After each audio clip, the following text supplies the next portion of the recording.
காஷ்மீர் முதல் கன்னியாகுமரி வரை தடையில்லா போக்குவரத்து சேவையின் முன்னணி நிறுவனம் சாய் கிருஷ்ணா டிரான்ஸ்போர்ட், மாதவரம், சென்னை. உங்கள் இருதயம் பாதுகாப்பாக உள்ளதா? முழு இருதய பரிசோதனை செய்யுங்கள். நெஞ்சுவலி மற்றும் மாரடைப்புக்கான ஆஞ்சியோகிராம், ஆஞ்சியோபிளாஸ்டி சிகிச்சை நொடிகளில். தீவிர அடைப்பு உள்ளவர்களுக்கு EECP மற்றும் செலேஷன் சிகிச்சை அளிக்கப்படும். Sri Rathna hospitals, heart center and cardiac wellness center, Karur. இன்னைக்கு இவங்க திமுக விமர்சனம் செஞ்ச உடனே கொதிக்கிறார்கள். இந்த உங்க நண்பர் இந்த இருக்காரு திருஞானம், அது எப்படி சவுக்கு சங்கர் என்ன பத்திரிகையாளரா? பத்திரிகையாளர் மன்றத்தில் அவருக்கு எப்படி அனுமதி கொடுத்தீங்க? துட்டு கட்டுறேன் கொடுக்குறாங்க. என்ன அது? நீ யாரியா? உன் வீட்டு பத்தியோ இல்ல உன் சொத்து பத்தியோ அதை பத்தி பேச அந்தெல்லாம் கோவம் வரல. அவங்கள பத்தி ஏன் பேசுற? நான் கேக்குறேன், நீ யாரா? யார் முதல்ல? நீ யாரா? என்ன ஒன்ன கேட்டாடா நான் பேசணும்? இப்போ joint transport commissioner and deputy transport கமிஷனர்ஸ்க்கு வாய்மொழி உத்தரவு. கான்ட்ராக்ட் கேரேஜ் எது வந்தாலும் பிடிச்சி 10,000 ரூபாயை போடும். ஜனங்க இறங்கி ரோட்ல மறியல் பண்ணும். என்ன கேட்டேன்? ஆம்னி பேருந்து உரிமையாளர்களை முடக்கி மண்டி போட வைக்கணுங்க. இதாங்க அன்சுல் மிஸ்ரா. ஆடியோ டேப் விவகாரத்தில் நடவடிக்கை எடுக்க தவறிய சிபிஐ அதிகாரிகள் மீது சிபிஐ நடவடிக்கை எடுக்கப்படும். அசோக்குமார் எப்படி பேசுவார்னு தெரியும். போன் எடுப்பார். அந்த எஸ்பி ஏகப்பட்ட காசு வாங்குது. What are you doing? I will issue nasty memos. ஏசிஆர்ல நல்ல ரேட்டிங் வேணாமா? You sent a report. You send a report to suspend that fellow. செந்தில்வேலனும் சரவணனும் சேர்ந்துக்கிட்டு சவுக்கு மீடியா என்ன பண்ணுது? இவன் எங்கே போகிறான், யாருக்கிட்ட பேசுகிறான், இவனுக்கு எப்படி இந்த தகவல் வருது? இப்போ எனக்கு நீ சோர்ஸுன்னு வச்சுக்கேன், அவங்க போய் ஒன்று ஆஃப் பண்ணிட்டாங்கன்னா எனக்கு தகவல் வருது நின்றுடும்னு நினைக்கிறாங்கப்பா. சரி, எப்போ தான் முடிவெடுப்பாரான் தெரியுமா? இல்லை 2 சீட்டுக்கு ஒத்துக்கிட்டு போயிட்டு வராங்க. 2 சீட்டு கிடையாது, 3 சீட்டு தான். 3 கிடையாதுங்க. திருப்பி சொல்கிறேன். சரி விடுங்க, ஒருத்தர் அங்கே கொடுத்துட்டு நான் 2 வாங்கிக்கிறேன். ஒரு பொது தொகுதி, ஒரு தனி தொகுதி, பானை சின்னம். இவரை வந்து அங்கே தாரவாத்து கொடுத்துட்றேன். ஏன் விஜயதரணி மேடை ஏற்றக்கூடாது பிரதமர் இதில்? Muthalif, I think this is happening. கரெக்டாக பிடிச்சி ஏன் ஏற்றக்கூடாது? இது நடக்க போகுதுன்னு தோணுதுங்க. கரெக்டாக பிடிச்சிட்டிங்க பஸ்ஸு. அவர் ராவணனை நீக்கிட்டாங்களாம். இந்த மாதிரி விஷயங்கள்லாம் அவர் தான் பார்ப்பாராம். அவர் போனதால் இந்த கேப்பில் வந்து சின்னம் போயிடுச்சு. இதற்காகத்தான் கழக அரசு கலைஞருக்கு 26ஆம் தேதி நினைவிடத்தை திறக்க இருக்கிறது ஆகன்ட்டு போயிடுவார். அவ்வளோதான். சிலைக்கிட்ட போய் கொடுக்குறாங்க, உன்னையும் சிலைன்னு சொல்கிறாங்கன்னா ஆக. வணக்கம் சவுக்கு மீடியா நேயர்களே. இன்றைய அரசியல் அரட்டியில் கிளாம்பாக்கம் பேருந்து நிலையம் தொடர்பாகவும், அதே போல பரந்தூரில் விமான நிலையம் அமைக்க நிலம் கையகப்படுத்த போகிறார்கள், அது குறித்தும் பேச இருக்கிறோம். அதே போல கூட்டணி பேச்சுவார்த்தைகள் எப்படி இருக்கின்றன தமிழ்நாட்டில் என்று பல்வேறு விஷயங்கள் குறித்து பேச இருக்கிறோம். வாருங்கள் சார். வணக்கம். வணக்கம் இல்லையோ சார். முதல்ல நம்ம கிளாம்பாக்கம், அதை நாம் தான் முதல்ல ஆரம்பித்தோம், அதனால் அங்கேருந்தே தொடங்கிடலாம்.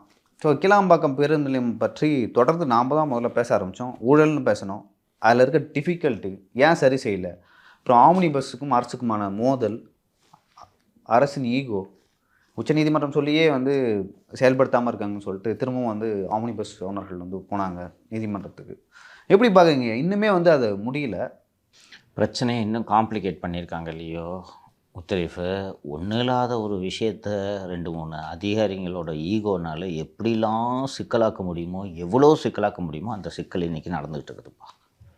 இவ்வளோ ஒரு தான் தோன்றித்தனமான அரசை நான் பார்த்தது கிடையாது. இதில் வந்து முதலமைச்சரோ அவங்க ஃபேமிலியோ இல்லை யாருக்குமே இந்த விஷயத்தை பற்றி கோபமோ எதுவுமே கிடையாது. அவன் ஆம்னி பஸ் வச்சு நடத்துகிறான். ஆம்னி பஸ் வச்சு நடத்துகிறான்னா என்ன, உங்களை மாதிரி ரியல் எஸ்டேட்டில் முதலீடு பண்ணி ஆயிரக்கணக்கான கோடி சம்பாதிக்கிறான். பஸ்ஸு வச்சுக்கிட்டு இப்போ தாங்க அந்த ஆம்னி பஸ் இண்டஸ்ட்ரியை கோவிட் முடிஞ்ச பிறகு தடுமாறி எந்திரிச்சிட்ருக்குப்பா. பல பேர் தொழிலை மூடிட்டு போயிட்டாங்கப்பா. 1 வருஷம் பஸ்ஸே ஓடாமல் வச்சுருந்தேன்னா என்னப்பா பண்ணுவேன்? அவங்க மனுஷங்களாம் அவங்களை நீங்கள் புரிஞ்சுக்கிட்டீங்கனாலே போதும்.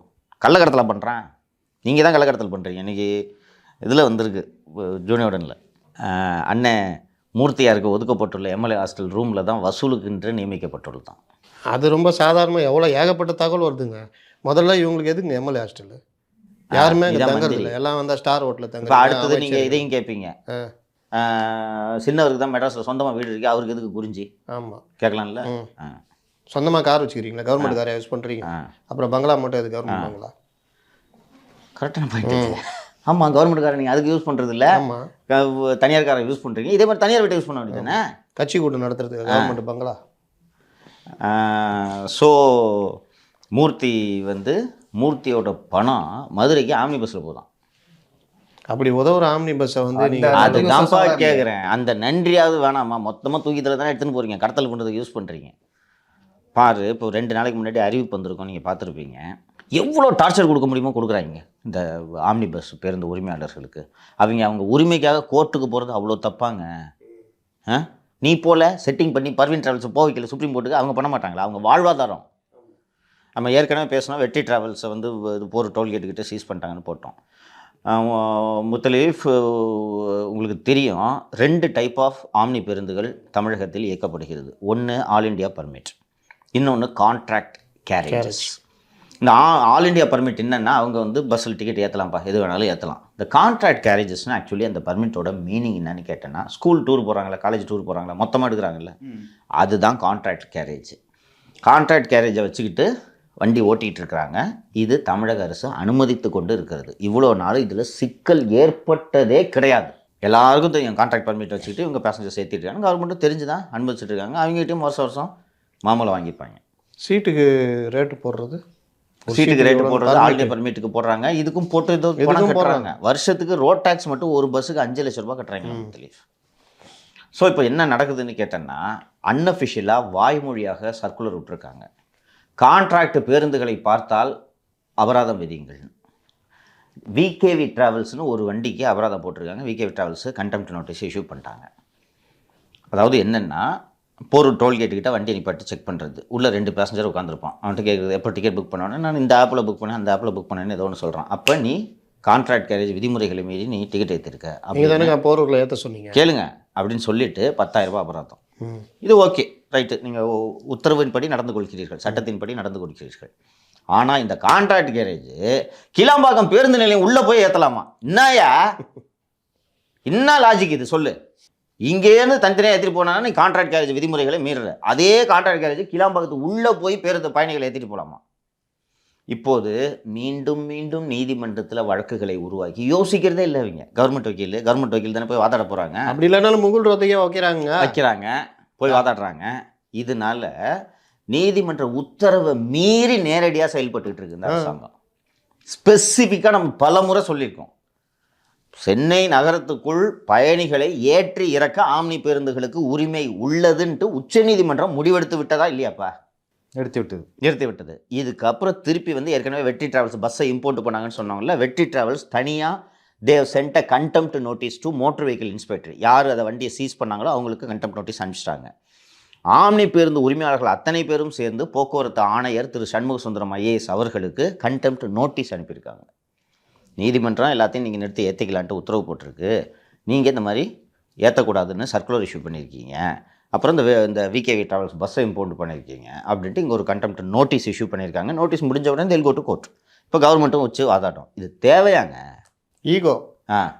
ஈகோ திமுரு தவிர வேறு எதுவுமே கிடையாது. யோசிச்சு பாருப்பா, எதுக்குப்பா அவ்வளோ வெட்டி செலவு? 5 நிமிஷம்ப்பா கூப்பிட்டு உட்காருங்க.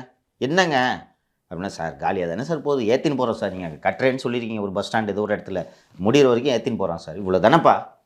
இந்த பயணிகள் கஷ்டப்படுறாங்கிறத பற்றி கவலையே பண்ணல. ஆம்னி பேருந்துக்காரன் கஷ்டப்படுறான் சார். அவன் ஃபோன் பண்ணி இப்போ நம்ம கத்த மாட்டோமா, நான் கிளம்பாங்க வர சொல்கிறேன், எவ்வளோ தூரம் வருது, 1000 ரூபா அது கேப் சார்ஜ், நீ கொடுப்பியா? நம்ம கேட்போம், இவங்க அவங்களுக்கு பதில் சொல்லணும். அப்புறம் இந்த கிளாம்பாக்கத்துலேருந்து நீங்கள் பயணிகளை ஏற்றுனீங்கன்னா எத்தனை பேர், அண்ணா ஒரு 1/2 மணி நேரம் நான் வந்துடுறேன்னா, நீ கவர்மெண்ட் பஸ்ஸில் இது நடக்காது, ஈவெண்ட்டை நீ ஏற்றிட்டு தான் போகணும். ஆனால் நான் கொஞ்சம் நில், நான் ஃப்ரெண்டு கூட பைக்கில் வந்துருக்கிறேண்ணா, இதெல்லாம் நடக்கும். இவங்க தான் பிஸ்னஸ் போயிடக்கூடாது. இல்லைன்னா அங்கேயும் போய் அந்த பஸ் ஆப்புக்கு கீழே எழுதுவான், the driver was rude, worst service, 2 star. அவங்களுக்கு தொழில் பிரச்சனை. அதில் அந்த மனுவில் எழுதியிருக்காங்க, ஒரு பஸ்ஸு ஃபுல்லாக ட்ரிப்பு ஓடி முடிஞ்சுன்னா டீசலு எல்லா செலவும் போக ஒரு பஸ்ஸுக்கு 5000 ரூபா மிச்சம் நிற்கிதான். ஒரு ட்ரிப்புக்கு 5000 ரூபா லாபம், அது லாபம் நெட்டு ப்ராஃபிட்ன்ட்டு 5000 ரூபாய் நிற்கிது. 10,000 ரூபா அபராதம் போட்டால் நாங்கள் எதுக்கு சார் பஸ் ஓட்டுறதுன்றாங்க. நீங்கள் அந்த டிரான்ஸ்போர்ட் தொழில் இருக்குல்ல, நீங்கள் ஆட்டோவில் எடுத்து ஆம்னி பஸ் வரைக்கும் எடுத்துக்கங்க. ஃபஸ்ட்டு விலையேற்றம், பெட்ரோல் டீசல் விலை உயர்வு, அந்த இது ஸ்பேர் பார்ட்ஸ் விலை உயர்வு, தேய்மானம், வண்டியுடைய அந்த இது மதிப்பு குறையிறது, ப்ளஸ்ஸு டேக்ஸு, இன்சூரன்ஸு. அதான் 5 லட்சம்னு சொல்கிறேன் ஒரு வருஷத்துக்கு, பஸ்ஸுக்கு ஒரு பஸ்ஸுக்கு 5 லட்ச ரூபா tax, insurance, yes insurance heavy ஆகிடுச்சு, ஹெவி FC. இது எல்லாம் போக ரோட்டில் இவங்க மடக்கி போடுற டோலு ப்ளஸ் இது எல்லாவற்றையும் செலவு பண்ணிட்டு தான் நீங்கள் லாபம் பார்க்க முடியும். ஊழியர் செலவு, ஊழியர் சம்பளம், இது எல்லாம் போக தான் நீங்கள் ஏதாவது லாபம் பார்க்க முடியும். இந்த நிலமையில தான் இந்த ஆப்புக்கு கமிஷன் கொடுக்கணும். ஆமாம், நான் சொல்கிறது கீழே இருந்து மேலே வரைக்கும் சொல்கிறேன், ஆட்டோவில் இருந்து இது வரைக்கும் சொல்கிறேன். ஒரு ஆட்டோ எடுத்துட்டிங்கன்னா 2 வருஷம் முதல்ல, அப்புறம் 1 வருஷத்தோட எஃப்சி பண்ணணும், இன்சூரன்ஸு, தேய்மானம், அது இது, வண்டி விடி மதிப்பு குறையிறது எல்லாமே. அப்போ இது எல்லாமே பாதிப்போடு இருக்கிற தொழில் வந்து போக்குவரத்து தொழில், டிரான்ஸ்போர்ட்டு சம்மந்தமான எல்லாரையும் சொல்கிறேன். அப்போ இவங்கள வந்து கருணையோடு பார்க்குறது இல்லை, இருக்கிற நிலமையில் இவங்கள ஏதாவது பண்ணிட்டு போகலான்னு பார்க்குறதுலாம் கிடையாது. அவனுக்கும் குடும்பம் இருக்குது, ஆமாங்க. அவன் வீட்லேயும் ஓட்டு இருக்குது. நான் மீண்டும் சொல்கிறேன், ஒன்று இருக்கிறதுலே பெரிய சேதாரம் வந்து ஆம்னி பஸ் தொழிலுக்கு தான்ட்டு நான் பார்க்குறேன். என்னங்க அப்படின்னு கேட்டால், சார் 1 வருஷம் நிப்பாட்டி வச்சுருக்கேன் சார் பஸ்ஸை, என்ன சார் ஆகும் அந்த பஸ்ஸு? விற்றுட்டாங்க. எல்லாரும் சொந்த பஸ் வச்சுட்ருப்பாங்கன்னு நினைக்காதீங்க. லோன் வாங்கி லோன் இஎம்ஐ EMI 1 வருஷம் ஓடவே இல்லை, இஎம்ஐ எப்படிப்பா கட்டுவேன்? கொரோனா காலத்தில் நிறைய பேர் வித்துட்டு போயிட்டாங்க. அதுதான் சொல்கிறேன், இன்றைக்கி ஃபியூ சர்வீசஸ் தான் இருக்குது. கரெக்டாக அவங்க கொரோனா முடிஞ்சு அந்த சர்வீசஸ்லாம் பிக்கப் ஆகிற சமயத்தில் பார்த்தா ஆப்ஸோட ஆதிக்கம் பெருசாக வந்துருச்சு. இன்றைக்கி ஆப்பை விட்டு நீ பஸ்ஸு, இப்போ முன்னாடி ரெட் பஸ் மட்டும் தானே இருந்துச்சு, இன்றைக்கி 4-5 அபிகிபின்ட்டு ஏகப்பட்ட பஸ்ஸு இது ஆப்பு வந்துருச்சு. வந்தோடனே அவங்க டேக் ஓவர் பண்ணிட்டாங்க. அவங்க கூட இணையிலன்னா நீங்கள் தொழில் நடத்த முடியாத நிலைமை வந்திருக்கு. இவ்வளோ சிக்கல்களை எல்லாம் மீறி தொழில் நடத்திட்டுருக்கேன். மனிதாபிமானம் வேணாமா முத்தலீஃபு? என்ன பாஸ் ஆகிட போகுது? இதெல்லாம் இந்த சிஎம் தானேங்க பார்க்கணும். இதெல்லாம் எதுவும் மீண்டும் சொல்கிறேன், இது எதுவும் தெரியாதுங்க அவருக்கு. இன்னொன்று திருப்பி சொல்கிறேன், இந்த கிளாம்பாக்கம் விஷயத்தில் இந்த அன்ஷுல் மிஸ்ரா, இவர் சேகர் பாபு, தாண்டி சிவசங்கர் சிவசங்கர் இதில் அந்த அளவுக்கு ஈகோ பார்க்குறாரா எனக்கு தெரியல. ஏன்னா ஈகோலாம் பார்க்குறாரு, நெக்கெல்லாம் பேட்டி கொடுத்துருக்காரு. அதாவது பஸ்ஸு வரணும்னா சீக்கிரம் போகணும், 12 மணிக்கு எப்படி பஸ் வரும் பேருந்து நிலையத்துலன்னு கேட்குறாரு. விழுப்புரம் போகிறதுக்கு ஏன் 12 மணிக்கு ஏறக்கூடாதா? லேட் ஆகிடுச்சு, ஊரில் ஒரு சாவு, கிளம்புறேன், விழுப்புரம் பஸ்ஸு பிடிச்சி விழுப்புரத்துலேருந்து திருச்சி மதுரைக்கு போனதில்லை. அப்படிதான் வழி. விடிய இருக்கும் சார். 12:30 மணிக்கு நீ விழுப்புரத்து வண்டி ஏறினா 12:30 மணிக்கு இங்கே சென்னையில் ஏறினா விழுப்புரத்துக்கு போய் காலைல 4:30 விடுவோம், அங்கேருந்து பஸ்ஸை பிடிச்சி போயினே இருக்கலாம். நான் பத்திரிக்கையில் இருந்திருக்கேன், சர்க்குலேஷன் நைட்டு கொண்டு போய் தான் கட்டி இறக்குவோம், 12 மணி 1 மணிக்கு, அது காலையில் போய் சேரணும், அது பஸ்ஸு இருந்திருக்குது, அந்த பஸ்ஸில் ஏற்றி விடிய இருக்கும். ஏப்பா இந்த மின்னம்பலத்துக்கு அதுக்கு பேட்டி கொடுத்துருக்காருங்க அந்த சிவசங்கர், நக்கலை பாருங்க. நைட்டு 12 மணிக்கு எப்படி பஸ் வரும்? எங்க இருந்தே வர்றீங்க நீங்களா? இந்த நக்கலுக்கெல்லாம் வரும் பதில் கண்டிப்பா. இதுக்கெல்லாம் உங்க பதில் சொல்லியே தீரணும் முத்தலீஃபு. நான் உறுதியா சொல்றேன், இன்னைக்கு நிலைமை இப்படி இருக்குதுன்றதுக்காக இப்படியே இந்த நிலைமை போயிட்டு நினைக்காதீங்க. 10 வருஷம் கூப்பில உட்காந்துருந்தீங்க. 2011 வச்சாங்களா இதே நக்கல் தான். 3வது இடத்துக்கு போனீங்க, மறந்துடாதீங்க. ஐயா என் இடத்த பிடுங்குறான், மாவட்ட செயலாளர்கிட்ட போனா, அப்படியா எவன் பிடுங்க, நான் கூட்டு வா, கொன்றுவேன். அவர் என்ன எல்லாம் நான் இது பண்ணுறாரா, நீ இனிமேல் பாதி வேலை கேட்குற போடா அப்படின்னு தொடுத்திட்டு, அப்புறம் எப்போ ரெஜிஸ்ட்ரேஷன் ஆஃபீஸ் வரீங்க, என்னென்ன சொல்கிறீங்க, அது எனக்கு பண்ணி கொடுயா அப்படின்னு. எதிரே தப்பி எது வாயில விழுந்த கதை இது எல்லாத்துக்கும் வச்சாங்க. அப்போ 2014 10 வருஷம் நம்ம அதை எளிதாக கடந்து போயிட முடியாது. 2016 மீண்டும் அந்த வாக்குகள் விழுவதற்கு திமுக மீது இருந்த வெறுப்பு காரணம். உங்களுக்கு அதிமுகவோட வாழ்வு, அதிமுக இந்த ஜெயலலிதா பண்ணதெல்லாம் மக்கள் விரும்புனாங்கன்ட்டு நம்ம புரிஞ்சுக்க முடியாது, புரிஞ்சுக்க கூடாது. எதிர்வாக்குகள் திமுக விட என்னைக்குமே அதிமுக வாக்குகள் அதிகமாக இருப்பதற்கு காரணம் பெரும்பான்மையான மக்களால் வெறுக்கப்படுகிற கட்சியாக திமுக இன்னைக்கு முழுமையாக மாறிடுச்சு. ஒரு மேடையில் சொன்னார், எனக்கு மட்டும் ஜெயலலிதா பிடிக்கணும்னு நான் இதுவா இல்லை, அவங்களுடைய செய்கைகள் நடத்தைகள் இந்த ஊழல் நான் ஆதரிக்கிறேன்னா இல்லை, நான் ஒரு மாற்று தேடுறேன், இந்த திமுக வரக்கூடாதுன்னு நினைக்கிறேன், மாற்று தேடுறேன். இதோ இவங்க எச்ராஜாவை காமிக்கிறாரு, இவங்க எதுக்காக வேலைக்கு ஆவாங்கன்னு பார்த்தா எதுக்கும் இதாகாது. அப்போ அந்த மாற்றுனா ஜெயலலிதா தான், அதனால தான் நான் ஜெயலலிதா ஆதரிக்கிறேன். He's right, he was fair. ஏங்க அதே ராமசுவாமி தானே 96 காங்கிரஸ் கட்சியை உடைத்து ஜெயலலிதா வீழ்த்தப்பட வேண்டும் என்று முன்னின்று இயக்கம் கண்டவர். அதே ராமசாமி, ரஜினியை வாய்ஸ் கொடுக்க வைத்தவர். ரஜினி வாய் திறக்க அதை மறக்க முடியாதுல்ல நம்ம. அது இருக்கு. இவங்க இப்பவும் திருந்தலைன்னா இவங்களுக்கு நான் இன்னைக்கு நம்மளும் அதான் சொல்றோம். ஏடிஎம்கே என்ன நம்ம அந்த இதெல்லாம் போன தடவை இந்த ஊழல்லாம் ஆதரிச்சா பேச்சு இருங்க. 2021 அதிமுக ஆட்சி போறது வரைக்கும் இல்ல ஊழலே நடக்கலங்க இந்த ஆட்சியில. என்னைக்காவது வாயத்தரமா சொல்லிருப்போமா? ஆனா அன்னைக்கு வாங்கி தின்னும், இன்னைக்கு வாங்கி தின்னு இல்லை சார். அதை தாண்டி 2021 முன்னாடி ஸ்டாலின் அவளை பற்றி நம்ம தப்பாவே பேசல. எதுக்குப்பா பேசணும்? அதனால நம்ம டிஎம்கே காரன் யாரும் அப்போ சொன்னாங்களா அதிமுக தரலன்னு, இப்போ நம்ம பேசாததால வந்து அப்படி சொல்றாங்க. இன்னும் சொல்ல போனோன்னா பொழுது போனால் வெளிநடப்பு தான் பண்ணிருக்கிறாரு, வலுவா எதுவும் பண்ண மாட்டேங்கிறாருங்க. இன்னாங்க சட்டை கீழ்னு சுத்துறாருன்ட்டு நம்ம அப்படி தான் சொல்லியிருக்கோம். இன்னும் நல்லா வேலை பண்ணணும். எதுக்கு போய் என்னாலுங்க ஆஃபீஸில் போய் உட்காந்துருந்தேன் நான், கேஸ் போடுங்க சார், புகார் கொடுங்க சார், விடாதீங்க சார். எதுக்கு அவங்க நல்லா வாழ்றதுக்கா? தப்பு பண்ணா மாட்டு தண்டனை கிடைக்கணும். அன்னைக்கு அதிமுக ஆட்சி ஒழியணும்னா திமுக தான் கரெக்ட் வேற என்ன வழி? அன்னைக்கு வேற வழி இல்ல. நாம் தமிழர் வச்சு அதிமுக ஆட்சி வீழ்த்த முடியுமா? ஒண்ணும் பண்ண மக்கள் நீதி மையம் வச்சு வீழ்த்த முடியுமா? அமமுக வச்சு வீழ்த்த முடியுமா? யதார்த்தத்தை பேசணும். இன்னைக்கு இவங்க திமுக விமர்சனம் செஞ்ச உடனே கொதிக்கிறார்கள். இந்த உங்க நண்பர் இந்த இருக்காரு திருஞானம். அது எப்படி சவுக்கு சங்கர் என்ன பத்திரிகையாளரா? ம். பத்திரிகையாளர் மன்றத்தில் அவருக்கு எப்படி அனுமதி கொடுத்தீங்க? துட்டு கேட்டுறேன் கொடுக்குறாங்க. என்ன அது? நீ யாரியா? நீ யார்? இப்போ என்ன பிரச்சனைனா உன் வீட்டு பத்தியோ இல்லை உன் சொத்து பத்தி அதை பத்தி பேச அந்தெல்லாம் கோவம் வரல. அவங்கள பத்தி ஏன் பேசுறீங்க? இவங்கள பத்தி ஏன் பேசுறீங்க? நான் கேக்குறேன், நீ யார்? யார் முதல்ல? நீ யாரா? என்ன உன்னை கேட்டாடா நான் பேசணும்? உனக்கு என்ன பத்திரிகையாளர் தான் பட்டா எழுதி கொடுத்துருக்கா? இன்னைக்கு அந்த ஆள் என்ன பண்றான் தெரியுமா? தெரிஞ்சானோ ஃபுல்லாக போய் அந்த செக்ரட்டரியேட்டில் உட்காந்துக்கிட்டு நான் தான் உதயநிதிக்கு எல்லாம் நான் தான் இதுன்னு சொல்லிட்டு ஃபுல்லாக அந்த யூசி டீம் கூட சேர்ந்துட்டு எல்லா வேலையும் பண்ணிட்டு இருக்கிறாங்க. இவங்களுக்குலாம் மனசில் வந்து நம்ம மிகப்பெரிய சிந்தனை சிற்பிகள் நினைப்பு இந்த லகுட பாண்டிகள் அத்தனை பேருக்கு மண்டையில் இருக்கு தம்பி.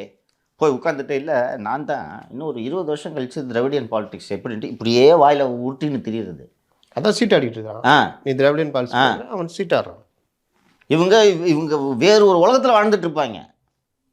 கண்மூடித்தனமான பார்ப்பன எதிர்ப்பு. அவங்ககிட்ட இப்போ நல்லா பேசி பாருங்க. ஏன்னா இல்லை பிராமின்ஸுக்கு எதிரான அவங்க பிராமின்ஸ் கூட தான் குடும்பம் நடத்திட்டு இருக்கிறாங்க, பிஸ்னஸ் பண்ணுறது தான். நான் சொன்னேன்ல, அவங்க என்னதான் இது பண்ணாலும் போய் சென்ட்ரல் மினிஸ்டரை பார்த்து தமிழ்நாட்டுக்கான தேவைகளை பேசி பேசி எல்லா மினிஸ்டரும் போவாங்க வருவாங்க. ஜெயலலிதா இல்லை 2017 to 21 சொல்கிறேன். ஜெயலலிதா இல்லாட்டினாலும் எஸ்பி வேலுமணியோ சிவி சண்முகம் யாரோ டெல்லியில் போய் அந்த துறை அமைச்சரில் பார்த்து எங்கள் தமிழ்நாட்டுக்கு இதை பண்ணி கொடுங்கன்னு வருவாங்க. இது போக ஆபீசர்ஸ் தனியா கிருஷ்ணா எத்தனை முறை போவாரு. இவரு ஹன்ஸ்ராஜ் வர்மா, சண்முகம் ஹன்ஸ்ராஜ் வர்மா போய் பார்த்துட்டு வருவாங்க. இங்கே உட்காந்துக்கிட்டு இவர்கிட்ட கேட்டால் ஒரு உதயச்சந்திரன் சொல்லுவார், இல்லை மத்திய அரசு ஒன்றிய அரசு வஞ்சிக்கிறது. என்ன ஒன்றிய அரசு? திமுக நீ எங்கேருந்து கண்டுபிடிச்சிங்க?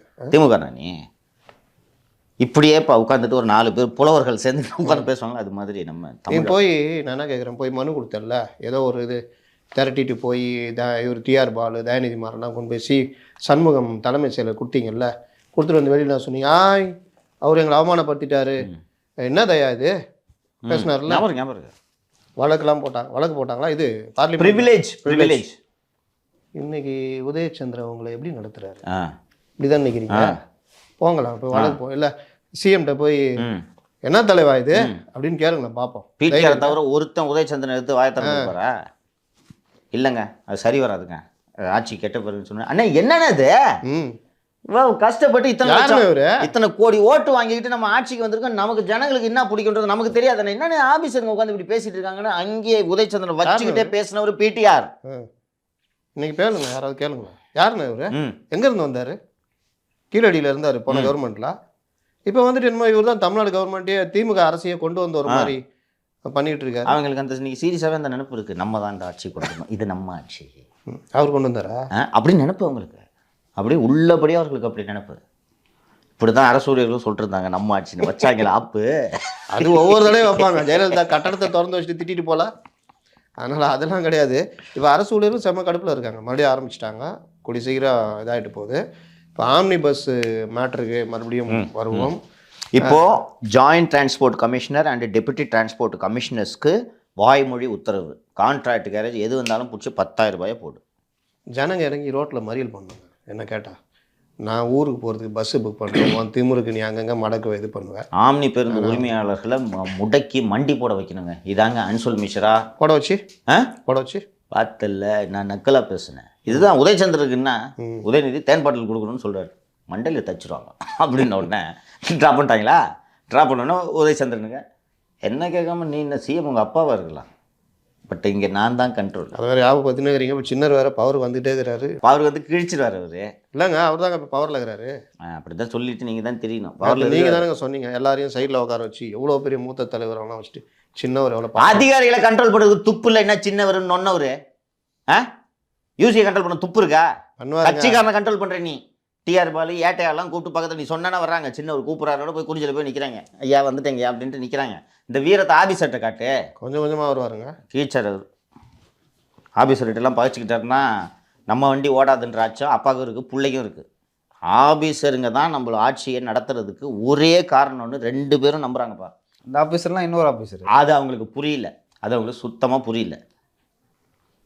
இந்த கழுதை இல்லைன்னா இன்னொரு கழுதை தூக்கி போட்டோன்னா அதே வேலையை செய்ய போகுது. ஏன் உதயச்சந்திரன் இல்லைன்னா இப்போ உதயச்சந்திரனுக்கு வந்து ஒரு உடம்பு சரியில்லாமல் போயிட்டு ஹாஸ்பிட்டல் அட்மிட் ஆகிடுறாரு. 1 மாதம் உதயச்சந்திரன் லீவு.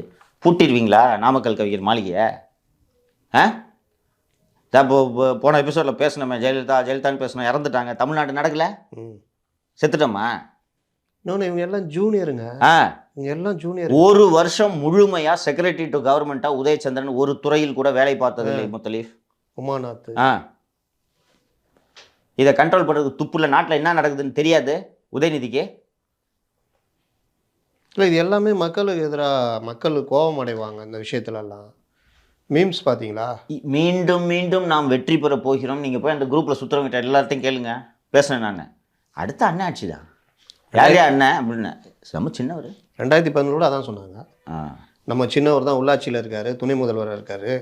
எந்த சின்னவர் தெரியுது? இப்போ பெரியவர் அவர் தான் இருக்கார். நல்லா இது பண்ணியிருக்காரு. மகளிர் சுய உதவிக்குள்ளலாம் அவரை மாதிரி 3 ஹவர் 7 ஹவர் 8 ஹவர் நின்று இது கொடுத்தலாம் இல்லை. நம்ம தான் மறுபடியும் வரோம், காலி பண்ணுறோம். நாங்கள் காலி பண்ணிட்டாங்க. கலைஞர் கூப்பிட்டு என்ன கேட்டார்? கவுன்சிலர்லாம் போதுமாயா, இன்னும் ஏதாவது இருக்கா, நல்லா வச்சிங்களா குழி அப்படின்னு. சென்னையில் தோத்துது. அதுக்கப்புறம் தான் அடி. சென்னையில் பெரும்பாலான எம்எல்ஏ அடிச்சிட்டாங்க தானே. ஏடிஎம்கே எம்எல்ஏ மட்டும்தான் வின் பண்ணாங்க. 1000 நினைக்கிறேன். இன்னொன்று எனக்கு இது எல்லாமே நில அபகரிப்பு, கவுன்சிலரில் அட்ராசிட்டி அவ்வளோ நடந்து 2011. இப்போ வந்து சேம் அந்த மாதிரி வரல. ஆனால் இப்போ இந்த வேலைகள் நடந்துக்கிட்டு இருக்குது. இது எல்லாமே ஜனங்களை வெறுப்பாக்குற வேலை. ஆக்சுவலாக அதிமுக ஆட்சி ஆகட்டும், திமுக ஆட்சி ஆகட்டும், யார் வந்து சரியாக ரூல் பண்ணல, அவங்க மேலே விமர்சனம். அது சென்னையில் இருக்கிற தொகுதியில் வந்து ரிஃப்ளெக்ட் ஆகும், பயங்கரமாக ரிஃப்ளெக்ட் ஆகும். அவங்க வந்து வின் பண்ணுறது 2015 வெள்ளத்தில் சரியாக பண்ணல, மறுநாடி உள்ளது ஏடிஎம்கே. 2016 எலெக்ஷனில் எல்லாத்தையும் ஜெயிச்சாங்க. இங்கே அதிகமாக திமுக பிடிச்சாங்க. கரெக்ட். அது நடக்கும். 21 எலெக்ஷனே அதான், திமுக தான் அதிகமாக ஜெயிச்சாங்க. சென்னை, காஞ்சிபுரம், திருவள்ளூர் 3 டிஸ்ட்ரிக்ட்லேயும் இருக்கிற தொகுதியெல்லாம் டிஎம்கே தான் வின் பண்ணாங்க சார். நீங்கள் இப்போ இந்த எலெக்ஷன் வருது இல்லை, நாடாளுமன்றம், இதுலேயே வந்து ரிஃப்ளெக்ட் ஆகும். நீங்கள் பாருங்கள், உங்களுக்கு தெரியும். அப்போ ஆன்டி இன்கம்பன்சி ஆகணும். மத்திய சென்னை, வட சென்னை, தென் சென்னை போராடி தான் திமுக ஜெயிக்கணும். அதில் கொஞ்சம் மிஸ் ஆனாலும் யாராவது அடிச்சிடுவாங்க. அதுலேயும் மத்திய சென்னை வந்து யாராவது இஸ்லாமிய வேட்பாளர் தான் போட்டு பிரச்சாரம் வலுவாக போச்சுன்னா, எஸ்டிபி அதான் எஸ்டிபிஐ தான் சொன்னல, எஸ்டிபிஐ போய் திமுக தரப்பில் அணுகி நீங்கள் நில்லுங்க, என்ன வேணா பண்ணுங்க, கூட்டணியில் இருங்க, பிரச்சாரன்றது பண்ணாதீங்கன்ற அளவுக்கு பேசுகிறதாக தகவல். எஸ்டிபிஐ கட்சி இதர இஸ்லாமிய அமைப்புகள் போல் நமக்கு அதிகாரம் வேண்டும் என்பதற்காக ஒரு போராடிக்கிட்டு இருக்காங்க. அவங்களுக்கு அதாவது ஒரு சீட்டு எங்கள் ரெப்ரசன்டேட்டிவ்னு எம்எல்ஏ எம்பி போன அங்கீகாரங்களோட அங்கீகாரம் வேணும் அப்படின்றது தான் அவங்களோட நோக்கம். இன்றைக்கி இஸ்லாமிய அமைப்புகளில் சிறிய அமைப்பாக இருக்கலாம், ஆனால் முரட்டுத்தனமான கேடர்ஸ் எஸ்டிபிஐ கேடர்ஸ். அவன்கிட்ட காசு பெருசாக அவங்களுக்கு இல்லாமல் இருக்கலாம், நல்லா வேலை செய்வாங்க. ஒன்றும் சந்தேகம், டிசிப்ளின் கேடர்ஸ், நல்ல கேடர்ஸ். அப்படி இருக்கும்போது இவங்க சொல்கிறாங்கன்னு பிரச்சாரம் பண்ணாமல் இருந்துருவாங்களே ஆசை. அதாவது திமுக வந்து இந்த தடவை நீங்கள் பார்த்தீங்கன்னா அவங்களுடைய யுக்திகள் அப்படின்னு நினச்சானா, அதே சமூக வலைதளங்களில் தான் இவங்க ஃப்ளாஷ் ஆகிட்டே இருக்கிறாங்க. நம்மளை திட்டுறது பார்க்குறீங்கள, சம்மந்தம் இல்லாதவங்க திட்டும் போது கீழே கமெண்ட்ஸில் ஏண்டா அப்படின்ற மாதிரி திட்டுறாங்க ஜனங்க புரிஞ்சுக்கிறாங்க.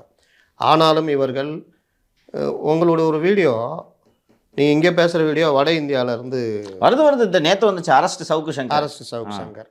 இது மாதிரி இது இல்லாமல் இன்னொரு ஒரு டிஎம்கேலே ஒரு இந்த ட்ரெண்டை வந்து நேற்று காலையிலேயே ஏர்லியராக ஆரம்பிச்சிருந்தாங்கன்னா நேற்று கமிஷனர் ஆஃபீஸ் போகும்போதாவது அரெஸ்ட் பண்ணியிருப்பாங்க. எல்லாம் போயிட்டு வந்த பிறகு சாயங்காலமாக நேற்று நைட்டு ஆரம்பிக்கிறாங்க. Stupid fellows.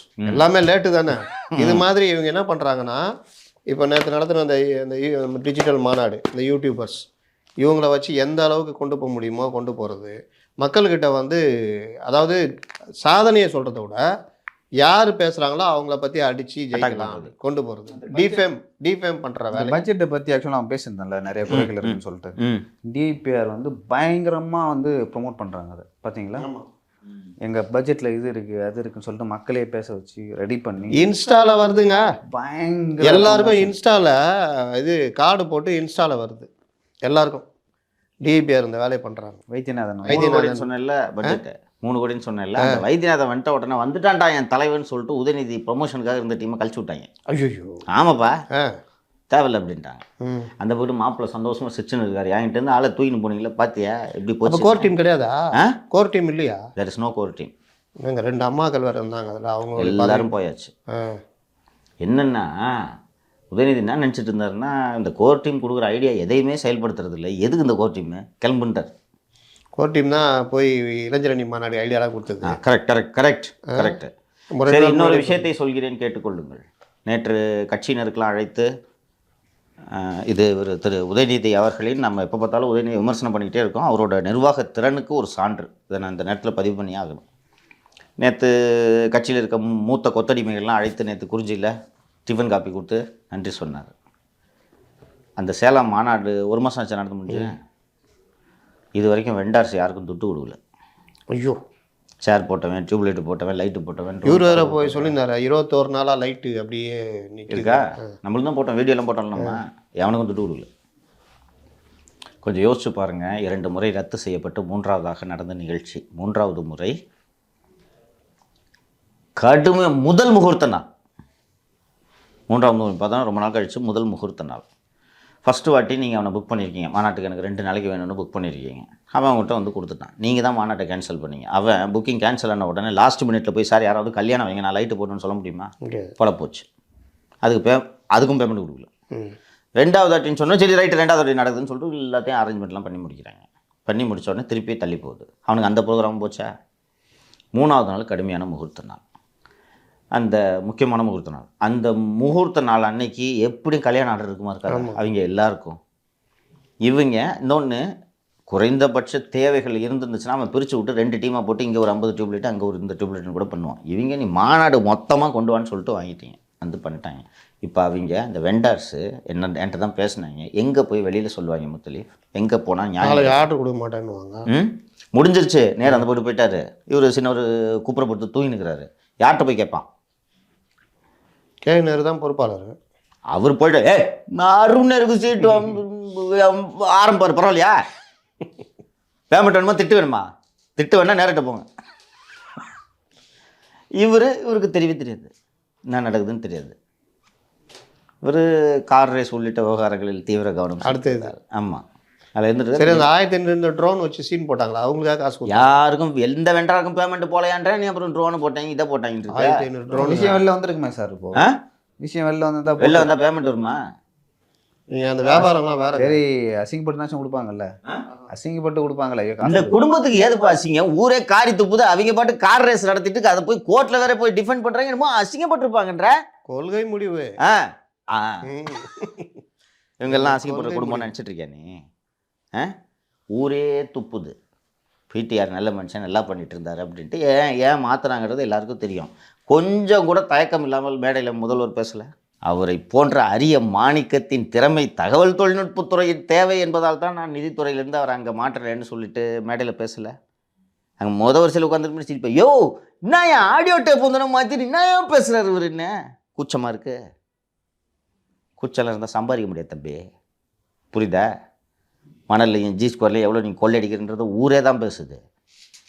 போய் 2Gயில் நாங்கள் விடுதலை பெற்று விட்டோம் என்கிறீர்கள். வந்துக்கிட்டு இருக்கிற ஆடியோ ஒவ்வொரு ஆடியோவும் விளக்குது நீங்கள் எப்படி விடுதலை பெற்றீர்கள் என்பதை அது விளக்குகிறது. அதை ஒட்டி ஒரு அப்டேட் சொல்லிடுறேன். இந்த ஆடியோ டேப் விவகாரத்தில் நடவடிக்கை எடுக்க தவறிய சிபிஐ அதிகாரிகள் மீது சிபிஐ நடவடிக்கை எடுக்க போகிறது. நம்மளை டேப் ரிலீஸ் பண்ணார்ல, இது வந்தவொடனே இப்போ திருப்பி இதுக்கு வந்துருச்சு. சிபிஐயில் நோட்டு போடுறாங்க.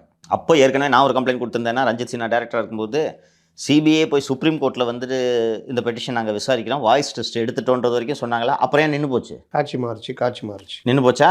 அதனால அதற்கு காரணமான அதிகாரிகள் யார் என்றவர்களை கண்டுபிடித்து அந்த சிபிஐ அதிகாரிகள் மீது நடவடிக்கை எடுக்கும் பணி இப்போ தொடங்கியிருக்கு. சரி, இதுக்கு எதுவும் பண்ணுவீங்களான்னு கேட்டால் நிச்சயமாக அந்த அண்ணாமலை 2G டேப்ஸ் சம்மந்தமாக நடவடிக்கை இருக்கிறது என்று தகவல் தெரிவித்துள்ளார்கள்.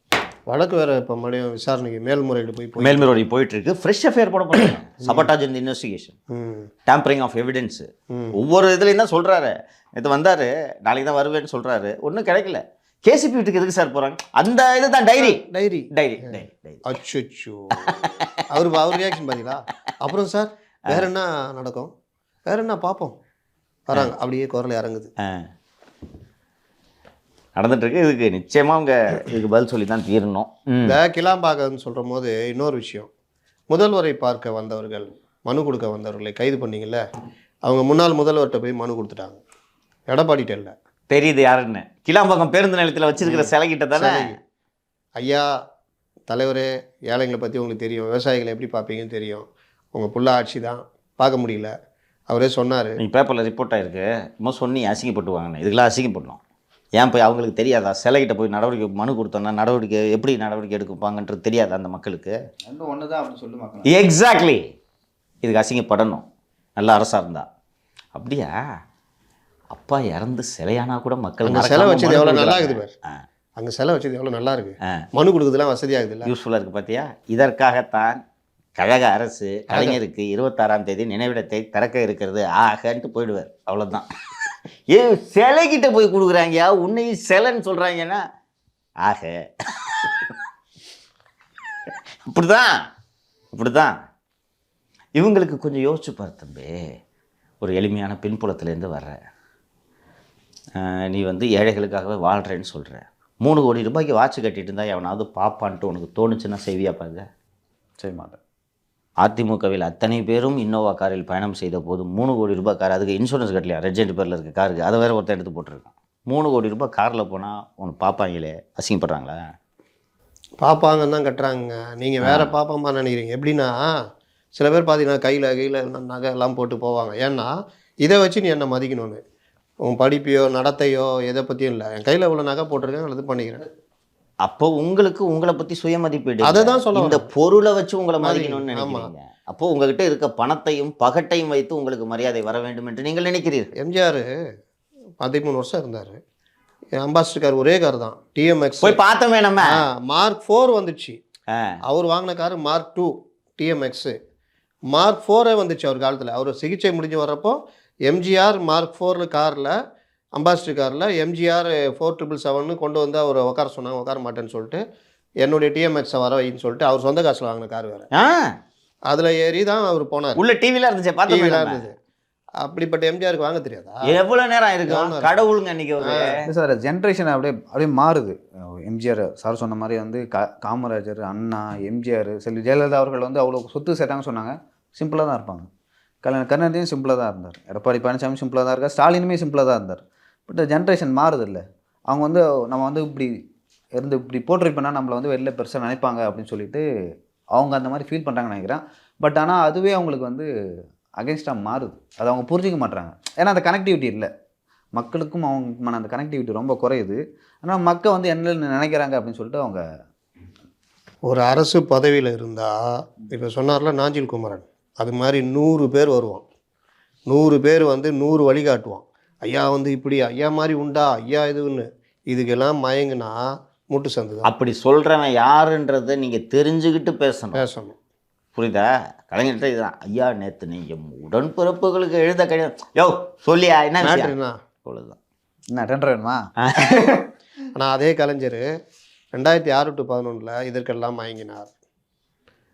இந்த விழா நடத்துறது, பரிசளிப்புக்கெல்லாம் மயங்கினார். அதோடைய விளைவே அனுபவம். ராமானுஜம் ஆஸ் டிஐஜி சிஎம்கிட்ட பேசும்போது ஐயா கொய்யா எதுவும் சொல்ல மாட்டார்.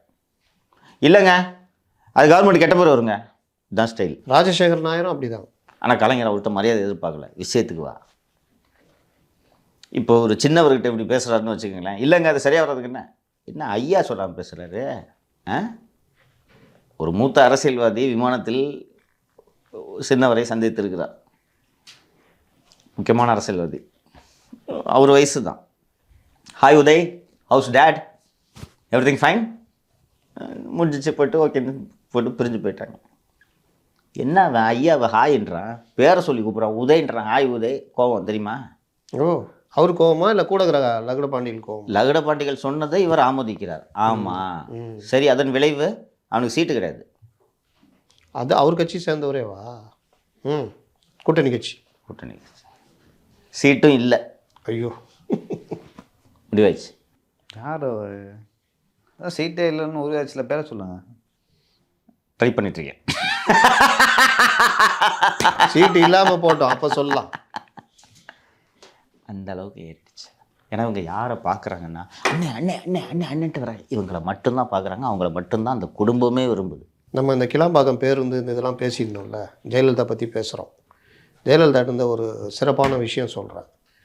இது மாதிரி ஏதாவது பேசி இல்லை இந்த மாதிரி பத்திரிகையில் ஏதாவது வந்தால் மறுநாள் அதுக்கு ரியாக்ஷன் இருக்கும். உண்டா இல்லையா? இருக்கும் சார். பெரிய அளவில் இருக்கும். இன்னைக்கு ஆம்னி பஸ் பற்றி நம்ம எத்தனை பேசிட்டோம். ஒரு சின்ன பிட்டு நியூஸ் விடாமல் உளவுத்துறை அவர் அந்த மாதிரி அதிகாரி நல்ல அழகான சப்ஜெக்டை ஓப்பன் பண்ணார் அவர். அந்த மாதிரி உளவுத்துறை அதிகாரிகளை அவர் வைத்திருந்தார். அது ஒன்று.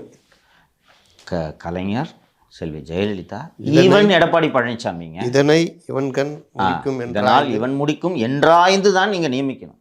Even Edappadi was good. வந்த உடனே ஃபாதர் ஜானதன் தூக்கி அடிச்சாங்க, ஞாபகம் இருக்கா? ஃபாதர் ஜானதன் தூக்கி அடிச்சுட்டு சத்தியமூர்த்தி சாரை கொண்டு வந்து போட்டார். மிஸ்டர் சத்தியமூர்த்தி சத்தியமூர்த்தி அவர் ரிட்டையர் ஆன பிறகு தான் ஈஸ்வரமூர்த்தி வர்றாரு. அவர் இருக்கிற வரைக்கும் இந்த நான் சொல்கிறேன்ல இப்போ சொன்ன அதிகாரிகள், இந்த எல்லா அதிகாரிகளுக்கோட இலக்கு, நோக்கம், லட்சியம்லாம் என்ன இருக்கணும்னா ஸ்டேட் நல்லா இருக்கணும், மக்கள் நல்லா இருக்கணும். மக்களை நல்லா வச்சுக்கிறதுக்கு நம்ம கவர்மெண்ட்டை வழி நடத்தணும். ஸோ மேடம் இந்த மாதிரி பண்ணோன்னா இது இப்படி இருக்கும் மேடம், உங்களுக்கும் ஓட்டு வரும், நல்ல பேர் கிடைக்கும். அப்படி நல்ல பேர் கிடைக்கணும் அவங்களை கன்வின்ஸ் பண்ணணும். இவங்க இதை செய்கிறாங்களா, செய்கிறதுனால மக்கள் பலன் அடைகிறாங்க. இதுதான் இவங்களோட நோக்கமாக இருக்கும். அதனால தான் ராமானுஜத்துக்கெலாம் உன்னத்துக்கு சொம்பச்சு எனக்கு ஆக போகிறது ஒன்றும் இல்லை, இருக்கிறத சொல்கிறேன், ஏற்றுக்கணும்னா போ, இப்படி தான் ஆட்டிடியூடு. அப்படிப்பட்ட இவர் சொன்னார். ராஜசேகர நாயர் சொன்னார், இன்னும் நிறைய அலெக்சாண்டர், ராமானுஜம், அசோக்குமார் இவங்கெல்லாம் இருந்தாங்க. இப்போ ராமானுஜம் டிஜி இன்டெலிஜென்ஸ், அசோக்குமார் டிஜி இன்டெலிஜென்ஸ். அசோக்குமார் எப்படி பேசுவார்னு தெரியும், ஃபோன் எடுப்பார். அந்த எஸ்பி ஏகப்பட்ட காசு வாங்குது, what are you doing, I will issue nasty memos, ஏசிஆரில் நல்ல ரேட்டிங் வேணாமா, you sent a report, suspend that fellow அப்படின்னா ஐஜி, ஜோனல் ஐஜி கிட்ட சொல்லிட்டாங்கன்னா ஜோனல் ஐஜி அதே வேகத்தில் டிஜிட்ட கத்துவார். ஏன்னா டிஜி இன்ட்டு பேசுகிறாரு. தமிழகத்தில் இருக்கக்கூடிய அத்தனை ஜோனல் ஐஜிகளை விட ஜூனியர் செந்தில்வேலன். எஸ். சென்னை மாநகர ஆணையர், தாம்பரம் ஆணையர், ஆவடி ஆணையரை விட ஜூனியர் செந்தில்வேலன். அவங்களாம் ஏடிஜிபி ரேங்க்கு, இவர் ஐஜி தான். டிஜி ரேங்க் ராத்தோட டிஜி, அமல்ராஜ் டிஜி. அமல்ராஜும் ஒரு ஏடிஜி, 2 பேரும் ஏடிஜி. அமல்ராஜ் டிஜி எவ்வளோ? ஏடிஜி. சரி, சீனியர்ஸ். ஏடிஜி இல்லைண்டோ, நேச்சுரலி ஹீஸ் ஏடிஜி இல்லைண்டோ, ஒரு ஐஜி, யங் ஏஜ் இதெல்லாம் இருக்குது. இவர் இப்போது அமல்ராஜுக்கோ சங்கருக்கோ ஃபோன் பண்ணி இந்த மாதிரி கெட்ட பேர் வருது, சீக்கிரம் அதை செஞ்சு முடிங்க, இப்படி சொல்ல முடியுமா? கஷ்டம். ரேங்க்ல சார் கெட்ட பேர் வரும் சார், கொஞ்சம் பாருங்கள் சார், இப்படி தானே பேச முடியும். எதுக்கு இப்போ ஜூனியர் மோஸ்ட் ஆளை தூக்கி போட்டு வச்சுருக்கீங்க நீங்கள்? அப்போ எப்படி சொல்லுவார்? உளவுத்துறையை விட தமிழகத்தில் நடக்கும் எல்லா விவகாரங்களும் உளவுத்துறையை தவிர மற்றவர்கள் எல்லோருக்கும் தெரியும். உளவுத்துறைக்கு கடைசியாக தெரியும். எங்கேயாவது யூடியூப்பில் வந்துச்சுன்னா தான் இவங்க இதெல்லாம் எங்கே சேகரிக்கிறாங்க தெரியுமா? தகவல் இல்லை. அரசியல் அட்டையை பார்த்து பாதி ரிப்போர்ட் இங்கே தான் சேகரிக்கிறாங்க. ஒரு டிஎஸ்பியை போட்டு வச்சுருக்காங்க, கிருஷ்ணமூர்த்தி போட்டு வச்சுட்டு நோட்ஸ் எடுத்துகிட்டு உடனே இப்போ நம்ம இப்போ ஷூட் பண்ணுறோமா, டெலிகாஸ்ட் பண்ணுறீங்களா, கடை நோட்டு போட்டு போயிடுவாங்க. சார் இதை சொல்லியிருக்காங்க, அதை சொல்லியிருக்காங்க. சரி வருது. இப்போது நல்ல அரசு, நல்ல உளவுத்துறை அதிகாரி என்ன செய்யணும்னா, இவன் எதை சொல்கிறான், பரந்தூரில் ஒரு மேட்ரு சொல்கிறான், கிளாம்பாக்கத்தில் ஒரு மேட்ரு சொல்கிறான், அதில் உண்மை இருக்கிறத ஃபஸ்ட்டு அவங்க விசாரிச்சணும். விசாரிச்சுட்டு ஆமாம் உண்மை இருக்குது சார், இதை சரி பண்ணுங்கன்னு சொல்லணும். அது பார்வை மாற்றுத்திறனாளி பேசணும்ல, சொல்லணும். சார் பார்வை மாற்றுத்திறனாளிகளை நம்ம போய் இந்த மாதிரி கண்ட இடத்துல இறக்கி விடுறது மக்கள் மத்தியில் அதிருப்தியை ஏற்படுத்தும். இனிமேல் அவங்க போராட்டம் பண்ணாங்கன்னா அவங்களை கூப்பிட்டு நல்ல ஹோட்டலில் எங்கேயோ உட்கார வச்சு சாப்பாடு வாங்கி கொடுத்து, இங்கே தங்கி கூப்பிடு விஷயம் இருக்கு, இங்கே தங்கிக்க, நாளைக்கு இங்கேருந்தே போய் போராட்டம் பண்ணுங்க, திருப்பி சாயங்காலம் இங்கே வந்துடு, அவ்வளோதான். இப்படி பண்ணணும். அவங்க என்ன பண்ணுவாங்க சொல்லிட்டா, இப்போ என்ன பண்ணிகிட்டு இருக்காங்கன்றத சொல்லிட்டா. ரெஜிஸ்ட்ரேஷன் டிபார்ட்மெண்ட் பற்றி நான் இவ்வளோ டீட்டெயில் எடுத்து சொல்கிறேன். யார் செக் பண்ண? ரெஜிஸ்ட்ரேஷன் டிபார்ட்மெண்ட்லேருந்து யார் வேண்ட பேசியிருக்காங்க, ஐபிடிஆர் ரேடு. இதில் அவங்களோட பெரும் ரிசோர்ஸஸை யூஸ் பண்ணுறாங்க. இப்போ எவ்வளோ வேலை இருக்குது தெரியுமா? கம்யூனிட்டி இன்டெலிஜென்ஸ் பார்க்கணும், எக்ஸ்ட்ரீமிஸ்ட் இன்டெலிஜென்ஸ் பார்க்கணும். ஆன்டி டெரரிசம் ஸ்குவாடு ஃபார்ம் பண்ணியிருக்கீங்க. இந்த ஆன்டி டெரரிசம் ஸ்குவாடுக்கு எந்த அதிகாரியும் வர்றதுக்கு விருப்பம் தெரிவிக்கலன்ட்டு எந்த அதிகாரிக்கு கூடுதல் பொறுப்பு கெஞ்சிக்கிட்டு இருக்கீங்கப்பா நீங்கள். கூடுதல் பொறுப்பு இந்த எஸ்பியை தூக்கி அந்த இது பார்ப்பாரு. கடந்த ஆண்டு கோவையில் இந்த முபீனா, அந்த குண்டு சிலிண்டர் முபீனா, இந்த முபீன் பாம்பிளாஸ்ட் வெடித்த உடனே நீங்கள் இந்த எல்லாத்தையும் பார்த்து ஏடிஎஸ் ஃபார்ம் பண்ணிங்க, ஆன்டி டெரரிஸ்ட் ஸ்குவாடுன்னு சொல்லிட்டு ஃபார்ம் பண்ணும்போது ஒரு ஜிவால் தான் சொன்னார்னு நினைக்கிறேன். ஃபார்ம் பண்ணும்போது this will be on the lines of Delhi special forces and Mumbai ஏடிஎஸ்ன்னு சொல்லிட்டு, மகாராஷ்டிரா ஏடிஎஸ்ன்னு சொல்லிட்டு சொன்னாங்க. அக்டோபர் 22 எடுத்த முடிவு. இன்றைக்கி என்ன 1.25 வருஷம் ஆகுது, 1.5 வருஷம் ஆகுது. இது வரைக்கும் அதுக்கு எந்த ஆஃபீஸர் கேட்குறாங்க, சார் நான் நாட்டு இல்லைங்க சார் சொன்னால் விட்டுறாங்கப்பா. டிஐஜி இன்டர்னல் செக்யூரிட்டி கொண்டு போய் அதுக்கு யாராவது கூடுதல் பொறுப்பு. டிஜி இன்டர்னல் செக்யூரிட்டி மகேஷ் இன்டர்னல் செக்யூரிட்டியே ஒழுங்காக வேலை பார்க்க தெரியாது. மகேஷை மாதிரி ஒரு மாங்காயை நீங்கள் எங்கேயுமே பார்க்க முடியாது. நான் தெரியாமல் சொல்லலை, ஹீஸ் கன்னடிகா. உளவுத்துறையை பொறுத்த வரைக்கும் உளவுத்துறை தான் செய்தித்தாளில் என்ன ஹெட்லைன்றதையே தீர்மானிப்பாங்க. அந்த அளவுக்கு ஒர்க் பண்ணுவாங்க. அந்த அளவுக்கு ஒர்க் பண்ணிவிட்டு ஹெட்லைன்ஸ் நாளைக்கு இது வரும் இவங்க தான் முடிவு பண்ணுவாங்க. பெரும்பாலும் இதை பண்ணுவாங்க. இருந்தாலும் நியூஸ் பேப்பர் கட்டிங் வருது இல்லை, தமிழ் படிக்க தெரில, ஆஃபீஸில் இருக்க minister staff SP assistant manager இருப்பாங்க, அவங்களாம் கூப்பிட்டு இதை படி நியூஸ் பேப்பர், டேய் நீ கொடுக்குறதானடா அதில் பேப்பரில் வருது, இதை படி. ஓகே, இப்படி தான் நடந்துட்டு. இந்த கவர்மெண்ட் வந்தவுடனே ஏற்கனவே நான் சொல்லியிருக்கேன், ஆசியம்மாள் பெண்ணுக்கு வேலை செஞ்சுட்ருக்குன்னு சொல்லிட்டு இருக்கேன் நான். ஏடிஎஸ் எவ்வளோ முக்கியம்ப்பா. குண்டு வெடித்த குண்டுகள் தான் நமக்கு தெரிகின்றன. வெடிக்காத எத்தனை குண்டுகளை உளவுத்துறை கடந்த காலங்களில் தடுத்திருக்கின்றன தெரியுமா? எவ்வளோ தடுத்துருக்காங்க தெரியுமா? அது நியூஸே ஆகாது. வெடித்த பிறகு தான் உளவுத்துறையின் தோல்வின்னு நம்ம சொல்லுவோம். அதுக்கு you have to maintain constant vigil. 24 மணி நேரமும் நீ அலர்ட்டாக இருக்கணும். இருந்தால் தான் சம்பவத்தை தடுக்க முடியும். சம்பவம் நடந்த பிறகு போஸ்ட்மார்ட்டம் பண்ணுறது யார் வேணாலும் பண்ணுவோம். அதுக்கு தானே உளவுத்துறைன்னு வச்சு உங்களுக்கு இவ்வளோ ஃபெசிலிட்டி கொடுத்துருக்காங்க. இதில் இன்ட்ரெஸ்டே இல்லை. இன்றைக்கி சைனீஸ் இன்ஃபில்ட்ரேஷன் நடந்துகிட்டு இருக்குது. நம்ம நீங்கள் சென்ட்ரல் கவர்மெண்ட் இதை பார்த்துட்ருக்குனாலும் நமக்கும் ரோல் இருக்குது. சைனீஸ் இன்ஃபில்ட்ரேஷன் பெருமளவில் நடக்கிறது. சைனீஸ்னால் நேராக சீனாலேருந்து வந்து இங்கே ஃப்ரைட் ரைஸ் சாப்பிட்டுட்டு நேராக சைனாக்காரன் தான் வருவான்னு அவசியம் இல்லை. என்ன ரெக்ரூட் பண்ணுவான் சைனீஸ். சங்கர் மீடியா வச்சுருக்கானா, இன்ஃப்ளூயன்ஷியலாக இருக்கானா, இவனை பயன்படுத்துவான். எனக்கே தெரியாது நான் சைனீஸ் ஏஜென்ட். அது மாதிரி ஒரு டாஸ்க் கொடுப்பான், எனக்கு ஏதாவது ஒன்று கொடுப்பான், அது கொடுத்து பண்ணணும். இது மாதிரி எல்லோரும் யூஸ் பண்ணுவாங்க. ஓகேவா? இதெல்லாம் பார்க்க வேண்டியது இவங்க வேலை. இண்டஸ்ட்ரியல் சபோட்டாஜ் நடக்குமோ இல்லையோ, உங்களுக்கு ஞாபகம் இருக்கும், ஃபாக்ஸ்கானில் வேலை நிறுத்தம் நடந்துச்சு. ஞாபகம் இருக்கா? உங்களுக்கு ஞாபகம் இருக்கா முத்தலீஃப்? ஃபாக்ஸ்கானில் சாப்பாடு ஏதோ சரியில்லை, செத்துட்டாங்க, விஷம்லாம் சொல்லி கிட்டத்தட்ட 1 மாதம் ஃபேக்ட்ரி நின்று போச்சு. ஞாபகம் இருக்கா? இதே போல் கோலாரில் ஒரு ஃபாக்ஸ்கான் ஃபேக்ட்ரியை ஒரு சின்ன பிரச்சனையில் அடிச்சு ஃபேக்ட்ரி நொறுக்கிட்டாங்க மொத்தமாக. இங்கேருந்து அவுட் சைட்டுக்கு பார்க்கும்போது ஏதோ தொழிலாளர் தகராறுன்னு நமக்கு தெரியும். ஏன் இது சைனீஸ் இன்ஃபில்ட்ரேஷனாக இருக்கக்கூடாது? லாஜிக்கே சொல்கிறேன், இருக்கா இல்லையன்றது நீங்கள் முடிவு பண்ணிக்கோங்க. ஆப்பிளோட major manufacturer China. IPhone wants to shift the manufacturing facilities out of China. இப்போ எல்லா ஐஃபோனும் அங்கே தான் வருதுன்னா திடீர்னு சைனா வந்து என் இஷ்டத்துக்கு தான் நீ பண்ணணும்னு சொன்னா நீ ஐஃபோன் எப்படி இப்போ உலகம் பூரா? அப்போ ஆல்டர்னேட் சைட்ஸை ஐஃபோன் டெவலப் பண்ணணும். இந்தியாவில் 2, அங்கே இது தமிழ்நாட்டில் 1. 2 இடத்துலையும் ப்ரொடக்ஷன் நின்றுச்சுன்னா என்னாகும்? ஐஃபோன் பயப்படுவான். And iPhone will become more dependent on China. இங்கே ஆர்டர்ஸ் கொடுக்க மாட்டாங்க. இப்போது இயல்பாக நடந்த ஸ்ட்ரைக்குனா தட் இஸ் ஃபைன். ஏன் சைனீஸு ஒரு தொழிற்சங்க லீடரை கையில் எடுத்து உள்ளே போய் ஃபேக்ட்ரி 2 மாதம் நிப்பாட்டுன்னு பண்ணுவாங்களா மாட்டாங்களா? இது உலக நடைமுறை தானே. இன்டெலிஜென்ஸ் ஏஜென்சிஸ் இப்படி தான் வேலை பார்ப்பாங்க, இதான் பண்ணுவாங்க. இன்னொரு டேஞ்சர் சொல்கிறேன். இன்றைக்கி தமிழ்நாடு கவர்மெண்ட்டு இந்த பத்திரிகையாளர்கள் ஆட்களை அவங்களுக்கு ஆதரவாக பேச வைக்கிறாங்க, பணம் கொடுக்குறாங்க, பலரும் பேசுகிறாங்க. இவங்களையும் சைனா இது பயன்படுத்தக்கூடாது நாளைக்கு. அஃப்கோர்ஸ் இதை பண்ணுவாங்க முத்தலீஃப், பண்ணுவாங்க. அதான் இன்டெலிஜென்ஸு. துட்டு வாங்கி பழகப்பட்டான். ஆமாம். இன்னொன்று அதை கொடுக்குறது சைனாக்காரன்னு உனக்கு எப்படி தெரியும்? அதுக்கு ஒரு நம்ம நீங்கள் ஜேர்னலிஸ்டாக இருக்கீங்கன்னா நான் வந்து கொடுப்பேன். முத்தலீஃப் இந்தாங்க சும்மா வச்சுங்க, இது மாதிரி ஒரு ஸ்டோரி பண்ணுங்க. நீங்கள் சங்கர் தானே சொல்கிறான்னு நினச்சிட்டு இருப்பீங்க. சங்கருக்கு பின்னாடி யார் இருக்கா? இது எல்லாத்தையும் உளவுத்துறை தான் பார்க்கணும். ஃபாக்ஸ்கான் 2 மாதம் நினைச்சு ஞாபகம் இருக்கா? இது மாதிரி திருப்பி வராதா? பார்க்குறதுக்கு இயல்பான தொழிலாளி பிரச்சனை மாதிரி இருக்கும். ஃபேக்ட்ரி நிற்காது. திடீர்னு வயலன்ஸ் ஆச்சுன்னா தரமட்டமாக போயிடுவாங்க. அதாவது இந்தியாவில் சமநிலையற்ற ஒரு நிலை உருவாகணும்னா அது வந்து நீங்கள் சைனா பிரச்சனைன்னு கொண்டு வர முடியாது. இங்கே இருக்கிற பிரச்சனையே இங்கே இருக்கிற ஆட்களை வச்சு இங்கே இருக்கிற ஆட்கள் மூலிமா பண்ணுவாங்க. அதுக்கு வெளியிலேருந்து ஃபண்டு வரும், மற்ற விஷயங்கள் வரும். இவங்க தான் ஏற்கனவே காசு வாங்கி பழக்கப்பட்டவங்க தானே, ஈஸியாக. நம்ம ஆர்ம்டு குரூப்பை ட்ரெயின் பண்ணி இலங்கைக்கு அனுப்பல, ஆர்ம்டு குரூப்பை ட்ரெயின் பண்ணி முக்தி பாகினியை பங்களாதேஷ்க்கு அனுப்பல, கொஞ்சம் கொஞ்சம் மற்றவங்க பண்ண மாட்டானா? ஒவ்வொரு நாடும் அதை விட சாதாரண நாட்டுக்கு ஏகாதிபத்திய நாடு தான். போய் நம்ம மிலிட்ரியை கொண்டு போய் மாலத்தீவில் மொத்தமாக போய் மிலிட்ரி நிறுத்தல, காட்சி தோட்டத்தில். இப்போ அவங்க சைனாக்காரன் உள்ள போகிறல. ஆமாம், இது இந்த ஆபத்து இருக்குது. நம்ம தீபகற்பம்ப்பா, தீபகற்பம் அவ்வளோ எளிது கிடையாது. நமக்கு ஏதாவது சிக்கல் அப்படின்னா பக்கத்தில் ஆந்திராவில் ஏதோ நேவி பேஸ் இருக்குதுன்னு நினைக்கிறேன், அங்கேருந்து தான் வரணும். அங்கேருந்து தான் வரணும். சிக்கல் ரொம்ப வல்னரபிள். இது டிஎம்கே 2006 பீரியடில் இது ரொம்ப கரெக்டாக இருந்துச்சுங்க. சேட்டலைட் ஃபோன் சிக்னல் எங்கேயாவது ஆன் பண்ணாலே தூக்கி போய் லொடுக்குன்னு பிடிச்சி போட்டுருவாங்க. அது இருக்குது. இன்றைக்கி இவரை வச்சுக்கிட்டு இவர் திரு செந்தில்வேலன் அவர்கள், செந்தில்வேலனும் சரவணனும் சேர்ந்துக்கிட்டு சவுக்கு மீடியா என்ன பண்ணுது, இவன் எங்கே போகிறான், யாருக்கிட்ட பேசுகிறான், இவனுக்கு எப்படி இந்த தகவல் வருது, இப்போ எனக்கு நீ சோர்ஸுன்னு வச்சுக்கேன், அவங்க போய் ஒன்று ஆஃப் பண்ணிட்டாங்கன்னா எனக்கு தகவல் வருது நின்றுடும்னு நினைக்கிறாங்கப்பா.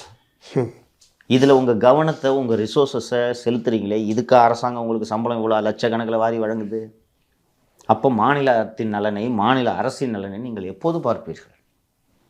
கரெக்டாக இந்த ஒரு முத்தலிஃப் அழகாக சொன்னார், இதெல்லாம் பார்த்துட்டு நீங்கள் கரெக்டாக அனலைஸ் பண்ணிங்கன்னா கிளாம்பாக்கம் பிரச்சனையை நாளே நிறுத்திருக்கணுமா இல்லையா முத்தலிஃப்? சென்னை நகரில் இப்படி ஒருத்தர் வெள்ளம் இல்லாமல் மக்கள் சாக்கடையில் தவிக்கிறாங்கன்றதை உளவுத்துறை தான் சொன்னோம். அதை விரிவாக பேசிட்டோம். உளவுத்துறையோட வேலை என்ன, காவல்துறை வேலை என்ன தான் விரிவாக பேசிட்டோம்.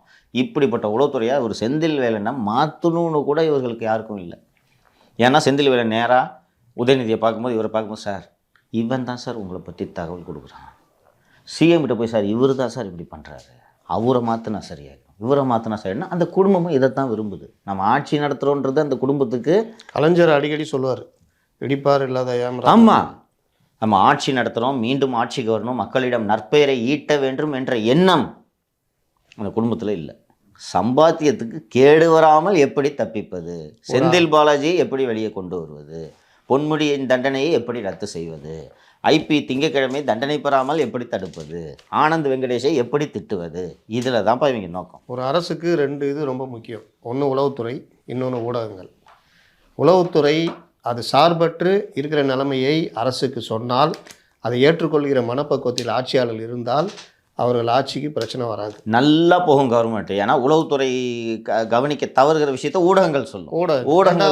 உளவுத்துறை சொல்லும். ஊடகங்களை ஃப்ரீயாக விட்டிங்கன்னா மக்கள் பிரச்சனை எங்கெங்கெல்லாம் உங்களுக்கு தொல்லையாக இருக்கிற பிரச்சனையெல்லாம் அவங்க கொண்டு வருவாங்க.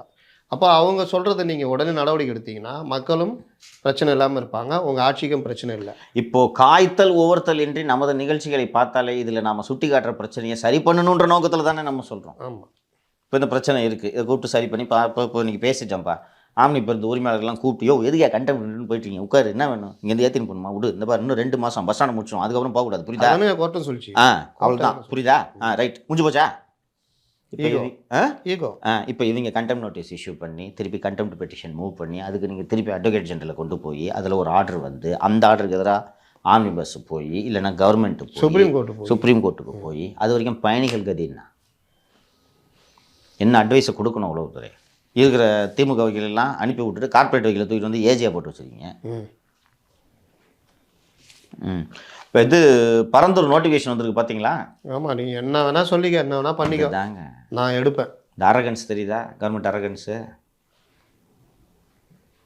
இங்கே இந்த இந்த மாற்று இடங்களை அந்த பகுதி மக்களே அவங்க என்ன சொல்கிறாங்கன்னா, ஏரி மேலே ரன்வே கட்டாது, ஏரியை விட்டுட்டு சுற்றி கட்டிக்கன்னு 3 மாற்று இடங்களை அந்த பகுதி மக்களே தேர்வு செய்து கொடுத்துருக்கிறார்கள். இன்னும் நல்லா நீங்கள் கவனிக்கணும், பரந்தூரில் போராட்டத்தை தொடர்ந்து 400 நாட்களாக நடத்தி கொண்டிருக்கக்கூடிய விவசாயிகளில் பெரும்பாலானோர் திமுக. போச்சா ஓட்டு? பெரும்பாலானோர் திமுக. அந்த டிஸ்ட்ரிக்ட் ஃபுல்லுமே எதிரொலிக்கும் சார் அது. பெரும்பாலானோர் திமுக. இன்றைக்கி அந்த மக்கள் இன்னும் போராட்டம் நடத்திட்டு இருக்காங்க. நீங்கள் பாட்டுக்கு உங்கள் இஷ்டத்துக்கு இன்றைக்கி தந்தியில் ஃபுல் பேஜ் நோட்டிஃபிகேஷனுங்க வந்துருச்சு. அந்த மக்களோட மனநிலையை நீங்கள் பேசுனீங்கன்னா தெரிஞ்சிடும். உயிர் போனாலும் போகும், நிலத்தை கொடுக்க மாட்டான்ப்பா. அப்போ எப்படி வாங்குவாங்க? எப்படி வாங்குவாங்க? அடித்து மிரட்டலாம், அவங்கள உடைக்கலாம், வேறு ஏதாவது பண்ணலாம். எப்படியும் பரந்தூரில் நிலத்தை கையகப்படுத்தி பக்கத்தில் ஏரோ சிட்டி நடத்தி அந்த ஏரோ சிட்டியின் மூலம் ஏரோ சிட்டி கட்டுவதன் மூலமாக பல கோடிகளை மீண்டும் சம்பாதிப்பது தான் இவர்களோட நோக்கம். அப்போ ஓட்டு வாங்குற எண்ணம் கிடையாது எனக்கு. அந்த எண்ணம் இருந்துச்சுன்னா ஏங்க இப்படி பண்ணிட்டு இருக்காங்க? சிஎம்க்கு இதுவும் தெரியாது. இதை முழுக்க முழுக்க பின்னாடி நின்று இதையும் சரி மேல்மாவையும் இயக்குறது அண்ணன் வேலு தான் முழுக்க முழுக்க என்கிறார். அப்போது வேலு முதல்வர் கண்ட்ரோலில் இல்லைன்றதை புரிஞ்சுக்கலாம். நம்ம வேலு அதிமுகவுடைய ஸ்லீப்பர் செல்லாகிறார். ஸ்லீப்பர் செல்லாக இருக்கார். அவர் வேலு பேசும்போது முதல்வர் இருந்தார், மேல்மாவில் அரெஸ்ட் ஆனவங்க விவசாயிகளே கிடையாது இருந்தாரா? சிஎம் இருக்கார். அது கோவந்திருக்கு வேணாமா? ஒரு சீனியர் லீடர் இருந்தால் அவருக்கு தெரிய வேணா? இம்பாக்ட் ஏற்படுத்தும். என்னையா பேசுகிற? அவர் பேசி முடிக்கிட்டோம். இருந்தாலும் விவசாய பெருங்குடி மக்களை அவர்கள் விவசாயிகள் அல்ல என்று எனது அமைச்சர் தெரிவித்ததற்கு நான் வருத்தம் தெரிவிக்கிறேன். அவர் தெரியாமல் பேசிட்டாரு, அவை குறிப்பிலேருந்து நீக்குங்கன்னு சொன்னால் இவரோட ஸ்டேச்சர் எப்படி உயர்ந்திருக்கும்? அது கூட வேணாம், சட்டசபை செயலரை பார்த்துட்டு ஒரு ஸ்லிப்பு சபாநாயகரை சொல்கிற மாதிரி சொல்லி விட்டீங்கன்னா வேலை முடிஞ்சு போச்சு.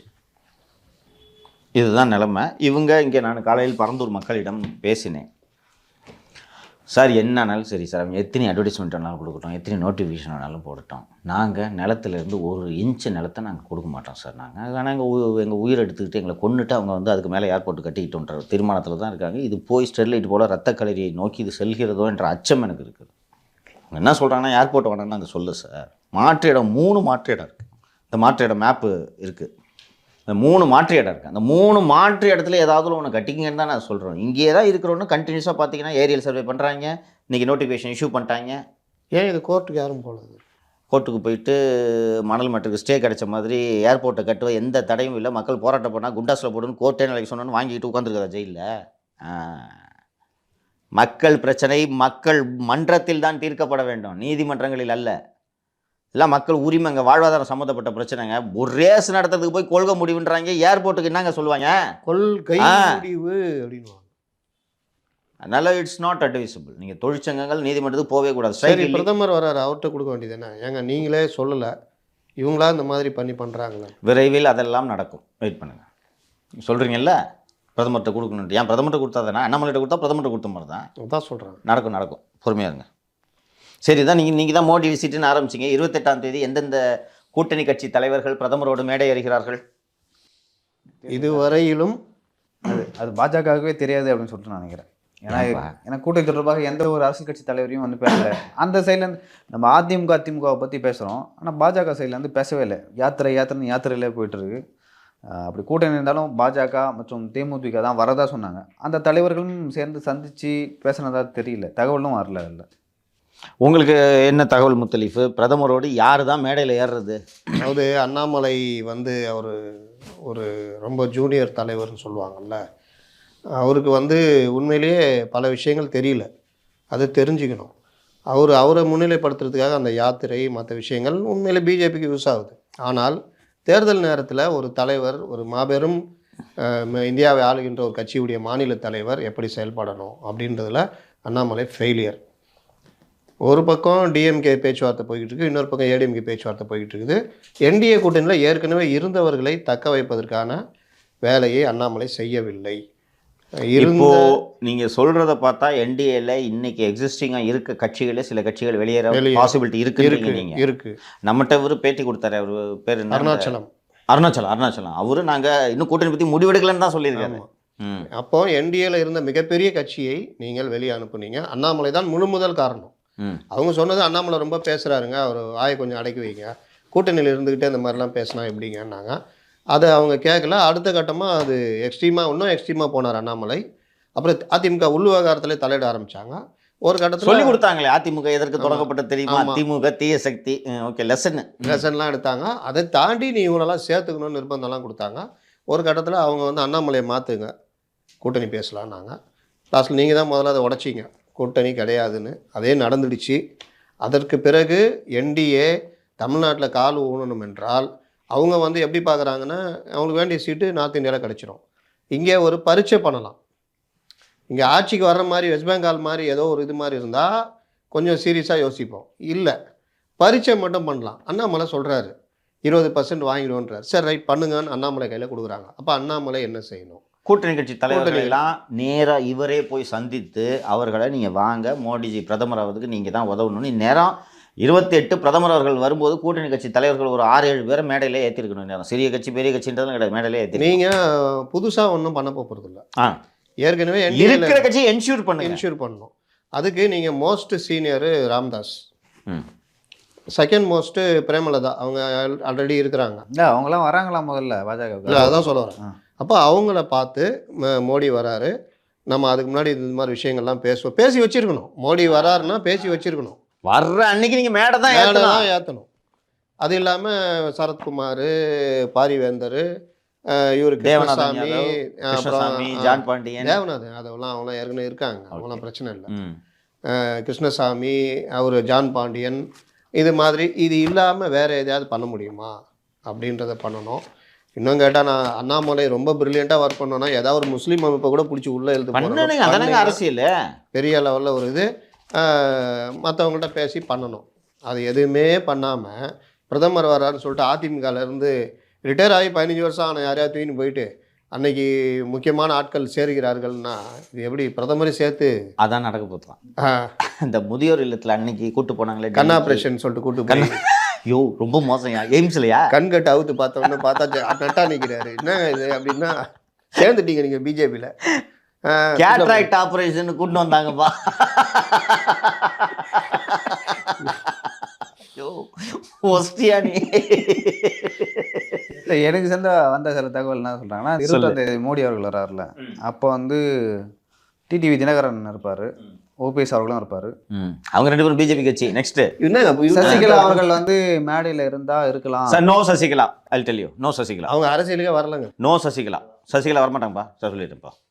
வரமாட்டாங்க. இல்லை அந்த மாதிரி சொன்னாங்க. ஏன்னா ஒரு முக்கியமான லீடர். இல்லைப்பா இல்லை நான் செக் பண்ணிட்டேன். செக் பண்ணி சரி அவங்க ஓபிஎஸ் டிடிவி தினகரன் சரி இப்போ சொல்லு. ஐஜேக்கு போகிறாங்களா? ஐஜேக்கு பிரதமர் கூட மேடை ஏறுறாங்களா? இதுவரை மாட்டாங்கன்னு நினைக்கல. இதுவரை இல்லை. இவர் சரத்குமார் இதுவரை இல்லை. கிருஷ்ணசாமி இதுவரை இல்லை. அவர் தான் துரோகம் பண்ணிட்டாங்கன்ட்டாரு. அப்புறம் என்ன? ஆமாப்பா சாரிப்பா. ஜான் பாண்டியன் அவர் போவார். மேடை ஏறாரா? தெரில சார். இல்லை நான் சொல்கிறேன். அவரும் தென்காசி கேட்குறாரு, இல்லைன்ட்டாங்க. நான் எதுக்கு வரணும்? தென்காசி தான் அவங்க வேட்பாளர் வச்சிருக்காங்க. முடியாதுன்ட்டார் அவர். இல்லை இவங்க பிஜேபி அவருக்கு திண்டுக்கல் தரேன்றாங்க திரு ஜான் பாண்டியன் அவர்களுக்கு. எனக்கு அவரு தான் திண்டுக்கல் வேணான்ட்டார். அவர் வேணான்ட்டார். சரி வேற யாரும் என்டிஏ இல்லை. என்டிஏ எச் ராஜா 2 பேர் தான் முக்கியமாக மேடையில் அன்றைக்கி இருக்க போகிறாங்க. அண்ணாமலையும் அமர் பிரசாத் ரெட்டியும். அவ்வளோதான். சிடி ரவி கூட இல்லையா? கூட்டணி கட்சி. நீங்கள் ரொம்ப அழகாக சொன்னீங்க. இந்நேரம் ஸ்டிச் பண்ணி முடிச்சிருக்கோம். ஏன்னா அதிமுகவுக்கு எப்படி இருந்தாலும் 25லேருந்து 28 உறுதி இல்லையா? அதில் ஒன்றும் சந்தேகம் இல்லையா? அதிமுகவுக்கு சீட்டுகள் ஜெயிக்கிறது. வாக்கு 28. நான் சீட்டை சொல்ல பர்சன்டேஜ் இருக்கு சார். நான் சீட்டை சொல்லல. 30 கூட வரும். 30 கூட வாங்குவாங்க அவங்க. அசம்பிளி எலெக்ஷனில் ரீகெயின். உங்களை நிரூபித்தாக வேண்டிய கட்டாயத்தில் இருப்பது பாரதிய ஜனதா கட்சி. பாரதிய ஜனதா கட்சிக்கு தான் இன்னைக்கு நெருக்கடி இருக்குது. குறிப்பாக திரு அண்ணாமலை அவர்களுக்கு இருக்கிறது. ஏன்னா அவரே முன்னின்று கூட்டணியை உடைத்ததன் காரணம் என்ன? வளர்ந்து போச்சுங்க. இன்னும் போய் அதிமுகலாம் சின்ன கட்சின்ற லெவலுக்கு சொல்லிட்டாரு. அப்போது மேடையில் இன்றைக்கி வரும்போது ஒரு 5-6 கட்சியை கூட்டிகிட்டு இவங்கெல்லாம் இந்தந்த கட்சியோட கூட்டணி தலைவர்னு பிரதமர்கிட்ட அறிமுகப்படுத்தி வச்சா அண்ணாமலைக்கு எவ்வளோ அழகு. உன்னை அவ்வளோ பேர் கட்சியில் இருக்கிறவங்களெல்லாம் விட்டுட்டு நான் சரியான ஆளை தான் தேர்ந்தெடுத்திருக்கிறேன்னு சொல்லிட்டு காரில் 1/2 மணி நேரம் உட்கார வச்சு கூட்டு போவார். இப்போ என்னத்தை கொண்டு போய் கட்ட போகிறாரு? எனக்கு நான் still I am doubtful Leo. அண்ணன் ஜான் பாண்டியனே ஏறுவாரான்னு எனக்கு சந்தேகமாக இருக்குது. மேடை ஏறுறது. கடந்த முறை நட்டா வந்தார்ல, மேடை ஏற்கிறதுக்கு ட்ரை பண்ணாங்க இந்த சென்னையில் நடந்த கூட்டத்தில். அவர் ஜான் பாண்டியன் விமான நிலையம் வரைக்கும் வந்துட்டு வணக்கம் நட்டாஜிக்கு இங்கே வணக்கம் சொல்கிறதோடு விட்டுறேன், வீட்டிலாம் பின்னாடி பேசிக்கலாம், வீட்டு மேடையெல்லாம் வரமாட்டேன்னு போயிட்டார். அண்ட் ஈவன் ஐஜேக்கு போவாங்களான்றது ஐ எம் ஸ்டில் டவுட்ஃபுல். நீங்கள் சொன்ன மாதிரி ஒரு ஏசிஎஸ் தேவநாதன் யாதவ்லாம் அவங்க அங்கே இருக்காங்க. இந்த ஏசிஎஸ்லாம் கன்ஃபார்ம் ஆகிடுச்சு. கன்ஃபார்ம் பண்ணிட்டாங்க. ஏசிஎஸ் கன்ஃபார்ம் பண்ணிட்டாங்க. மற்றவங்க யாரும் வரலன்னா ஏசிஎஸ் தேவநாதன் யாதவ்லாம் ஏற்கனவே அவங்க கூட இருந்தவங்க தானே. என்ன பெரிய மாற்றத்தை உண்டு செய்து விட போகுது? ராமதாஸ் பிரேமலதா இவங்க. ஆமாம், அது இருந்தால் உங்களுக்கு அலையன்ஸ் ஸ்டேச்சரே நல்லா இருக்கும். இப்போ திரு பிரதமர் அவர்கள் வரும்போது அந்நியார் மேடை ஏறி, அந்நியாரோ சுதீஷோ மேடை ஏறி தேமுதிக வந்துருச்சுன்னு சொன்ன அனௌன்ஸ்மெண்ட் எப்படி இருக்கும்? ஆனால் அவங்க இங்கே பேசிகிட்டு இருக்காங்களா? ஆமாம், ஏடிஎம் கிட்ட பேசிகிட்டு இருக்காங்க. முடிஞ்சிடும் போல இருக்கு. பாமகவும் கிட்டத்தட்ட முடிஞ்சிடும்ன்றாங்க ஏடிஎம். இப்போ விசிக்கே வர வாய்ப்பு இல்லை. இங்கே அங்கே ஏங்க எவ்வளோ நேரம் காத்துக்கிட்டு இருப்பாங்க? அவருங்கள்ட்டையும் அதான் சொல்லியிருக்காரு, பாமக எம்எல்ஏகள்ட்டையும் சீக்கிரம் முடிக்க சொல்லுங்கள் ஐயா கிட்ட அப்படின்னு. அப்போ ஏதோ ஒன்று வந்து அவங்க இவருக்காக வெயிட் பண்ணிட்டு இருப்பாங்களா? இவர் சலசலப்பு இல்லைன்னுவார், நான் இது பண்ணுறேன்னுவார், பாமக திட்டுவார், அப்புறம் திடீர்னு வராமல் போயிட்டாருன்னா. எனக்கு இன்னும் கூட அவர் திரும்ப பாமக சாதிவாரி கணக்கெடுப்பு கேட்டதுக்கு விமர்சனம் பண்ணது என்னால் ஏற்றுக்கவே முடியலைங்க. எனக்கு ஒரு மாதிரி இருக்குது. அவர் நியாயமான விமர்சனம் தான் திரும்ப எப்பவும் பண்ணுவார். இது அவருக்கும் ஓப்பான ஒரு கோரிக்கையாக தானே இருக்க முடியும். இன்னொன்று அரசியல் பண்ணுறாங்கன்னா அரசியல் பண்ணுறது தானே அவங்க வேலை. அரசியல் கட்சிக்கு அரசியல் பண்ணுறதோட என்ன வேலை? அதான் வேலை. நியாயமான கோரிக்கை வச்சு தான் அநியாய கோரிக்கை. தப்பு ஒன்றும் சொல்லலையே. அதுவும் வந்து முதல்வர் நானும் உடன்படுகிறேன் அப்படின்னா வாயாவில்லை கூட விட்டா வெளிநாடு பண்ணியிருப்பாரு துரைமுருகன். நீங்கள் கொஞ்சம் பார்த்துக்குங்க, நான் இவங்களோட வெளிநாடு பண்ணேன். அப்போ தான் கோரிக்கையை நம்புவாங்க. அதனால எனக்கு அது உள்ளபடி இன்னும் எனக்கு வருத்தமாக தான் இருக்குது. சரி, எப்போ தான் முடிவெடுப்பாரான் திரும்ப? இல்லை 2 சீட்டுக்கு ஒத்துக்கிட்டு போயிட்டு வராங்க? 2 சீட்டு கிடையாது, 3 சீட்டு தான். 3 கிடையாது. ஏங்க திருப்பி சொல்கிறேன்? சரி உங்களுக்கு ஒருத்தர் அங்கே கொடுத்துட்டு நான் 2 வாங்கிக்கிறேன், ஒரு பொது தொகுதி ஒரு தனி தொகுதி பானை சின்னம், ஆ இவரை வந்து அங்கே தாரவாத்து கொடுத்துட்றேன். ஏற்கனவே தானே திமுக இருக்காரு உறுப்பினர். அவரு. ஆமாம், அதுக்கு பாசிபிலிட்டி இருக்கா? கிட்டத்தட்ட திரும்ப இப்போ இவங்க வந்து சிபிஎம்க்கு 2 சிபிஐக்கு 2 அது ஃபைனலு, இவங்களுக்கு கிடையாது. தமுமுக மனிதநேய மக்கள் கட்சி. மனிதநேய மக்கள் கட்சி அது கொஞ்சம் சிக்கலை ஏற்படுத்திட்டு இருக்கு முத்தலீஃப். அதுவும் குறிப்பாக இஸ்லாமிய சமூகத்தினர் மத்தியில் கொஞ்சம் மனக்கசப்பு ஏற்பட்டிருக்கிறது என்று சொல்கிறார்கள். இந்த உலேமாக்கள் இருக்காங்கல்ல இஸ்லாமிய சமுதாயத்தில், அந்த உலேமாக்கள் அத்தனை பேருக்கும் தலைவராக இருப்பவர் தான் மௌல்வி, காஜா மொய்தீன் மௌல்வி. அவர் ஒரு திருமண நிகழ்ச்சிக்கு போயிருக்காரா இல்லை அவர் வீட்டு திருமணம் பண்ணுறது தெரியல, திருமண நிகழ்ச்சிக்கு போயிருக்காரு. சின்னவர் ஒரு திருமணத்துக்கு போயிட்டு அங்கே சின்னவர் மணமக்களோட உட்காந்துருக்காரு, மௌல்வி பின்னாடி நிற்கிறார், காஜா மொய்தீன் மௌல்வி. இது அவங்க வந்து இப்போ இந்துக்கள் சங்கராச்சாரியாரை பார்க்குறதோ இல்லை வேறு ஆன்மீக தலைவர் சபை கொஞ்சம் பெருசு. அது போல் ரஜினி கூட கடிதம் எழுதினார், ஞாபகம் இருக்கா? ரஜினிகாந்த் கடிதம் எழுதினார் ஒரு தடவை கொரோனா டைமில்.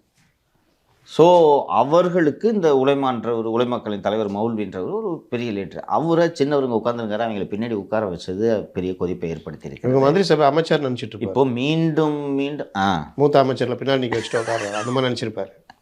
வயசான பழைய அமைச்சராக இருப்பார், நில்லுங்க வயசானவரா, அப்போ பின்னாடி தான் நிற்கணும்.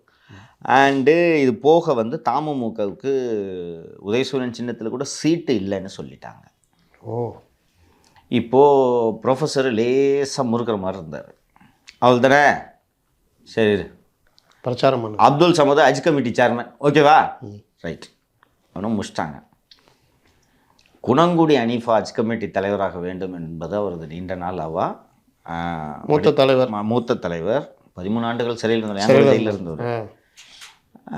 ஸோ மனிதநேய மக்கள் கட்சி அமைப்புக்குள்ளேயும் அவருக்கு ஆதரவு இருக்கிறது. யாருக்கு? அனிஃபாக்கு கொடுக்கணும்னு ஒரு சமுதாயத்துக்காக சர்வ் பண்ணியிருக்காரு. ஒரு இன்டெலெக்சுவல் பாட்டாளி மக்கள் கட்சி முதல் பொருளாளர் ஆட்டோ ஓட்டுநரியா. எனக்கு அதனால தான் ராமதாஸ் அவ்வளோ பிடிக்குங்க, எனக்கு மாறிட்டார்.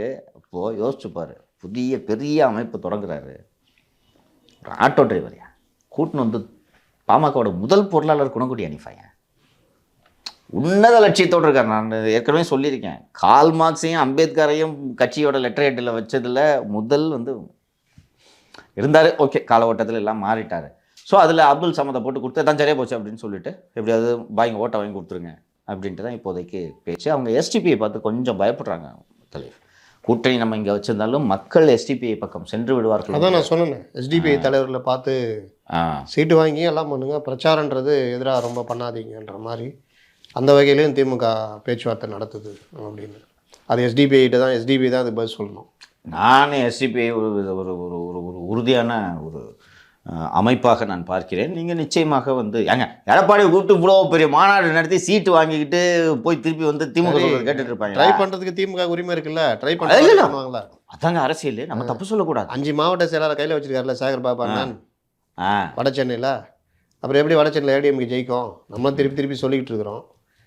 அவராலையும் ஒன்றும் பண்ண முடியாது, எடப்பாடினாலையும். கடைசி டைமில் போய் மாவட்ட செயலர் மாற்றிட்டு முடியுமா? ஆனால் அவங்கள கூப்பிட்டு எச்சரித்து இந்த வேலையை பண்ண வைக்கலாம். நம்ம சொல்ல வேண்டியதை சொல்லி. இல்லை ராயபுரம் போனால் எப்படி ஜெயிப்பார்?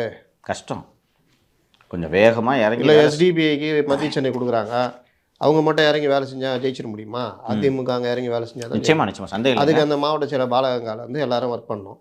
அவங்க எல்லாம் இவர்கிட்ட இருந்தாங்கன்னா யார் ஜெயிப்பா? யோசிச்சு பாருங்கள்.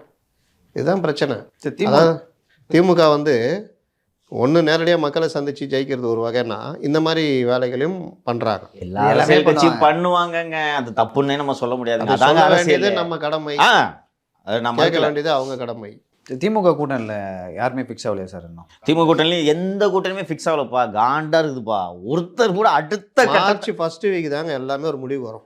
எல்லாரும் அவங்க என்ன பண்ணுறாங்க பார்ப்பான். ஏன் இவரு பண்ணிட்டுமே நீ அடியா இந்த இது பாக்ஸிங் பார்த்துறீங்களா? ஃபஸ்ட்டு ஒரு 5 ரவுண்டு போர் அடிக்கும் அப்படின்வான், லைட்டாக தட்டிக்குவான், அப்படி பண்ணுவான். லாஸ்ட்டு ஒரு 6-7 ரவுண்டு தான் நல்லாயிருக்கும். இந்த எனக்கு வந்து எது ஞாபகம் இருக்கும்னா, இந்த பாலாஜி சக்திவேல் படத்தில் ஒரு காமெடி வரும், கிளாஸ் ரூமில். நீங்கள் சொல்லுங்கள், ஏன் நீங்கள் சொல்கிறது, இல்லை நீங்கள் சொல்லுங்கன்னு. இப்படி தான்ப்பா எல்லா கட்சியும் கூட்டணி பற்றி சொல்லிட்டு இருக்காங்கப்பா. சின்ன கட்சிகள் கூட ஏன் அவர் முடிவு எடுக்கணும், இல்லை முடியட்டும், கொஞ்சம் டைம் ஆகும். இதில் இன்னொன்று பார்த்தீங்கன்னா, நீங்கள் காங்கிரஸ் இந்தியா கூட்டணி நான் சொல்லுவேன், பிரில்லியன்ட் மூவ்.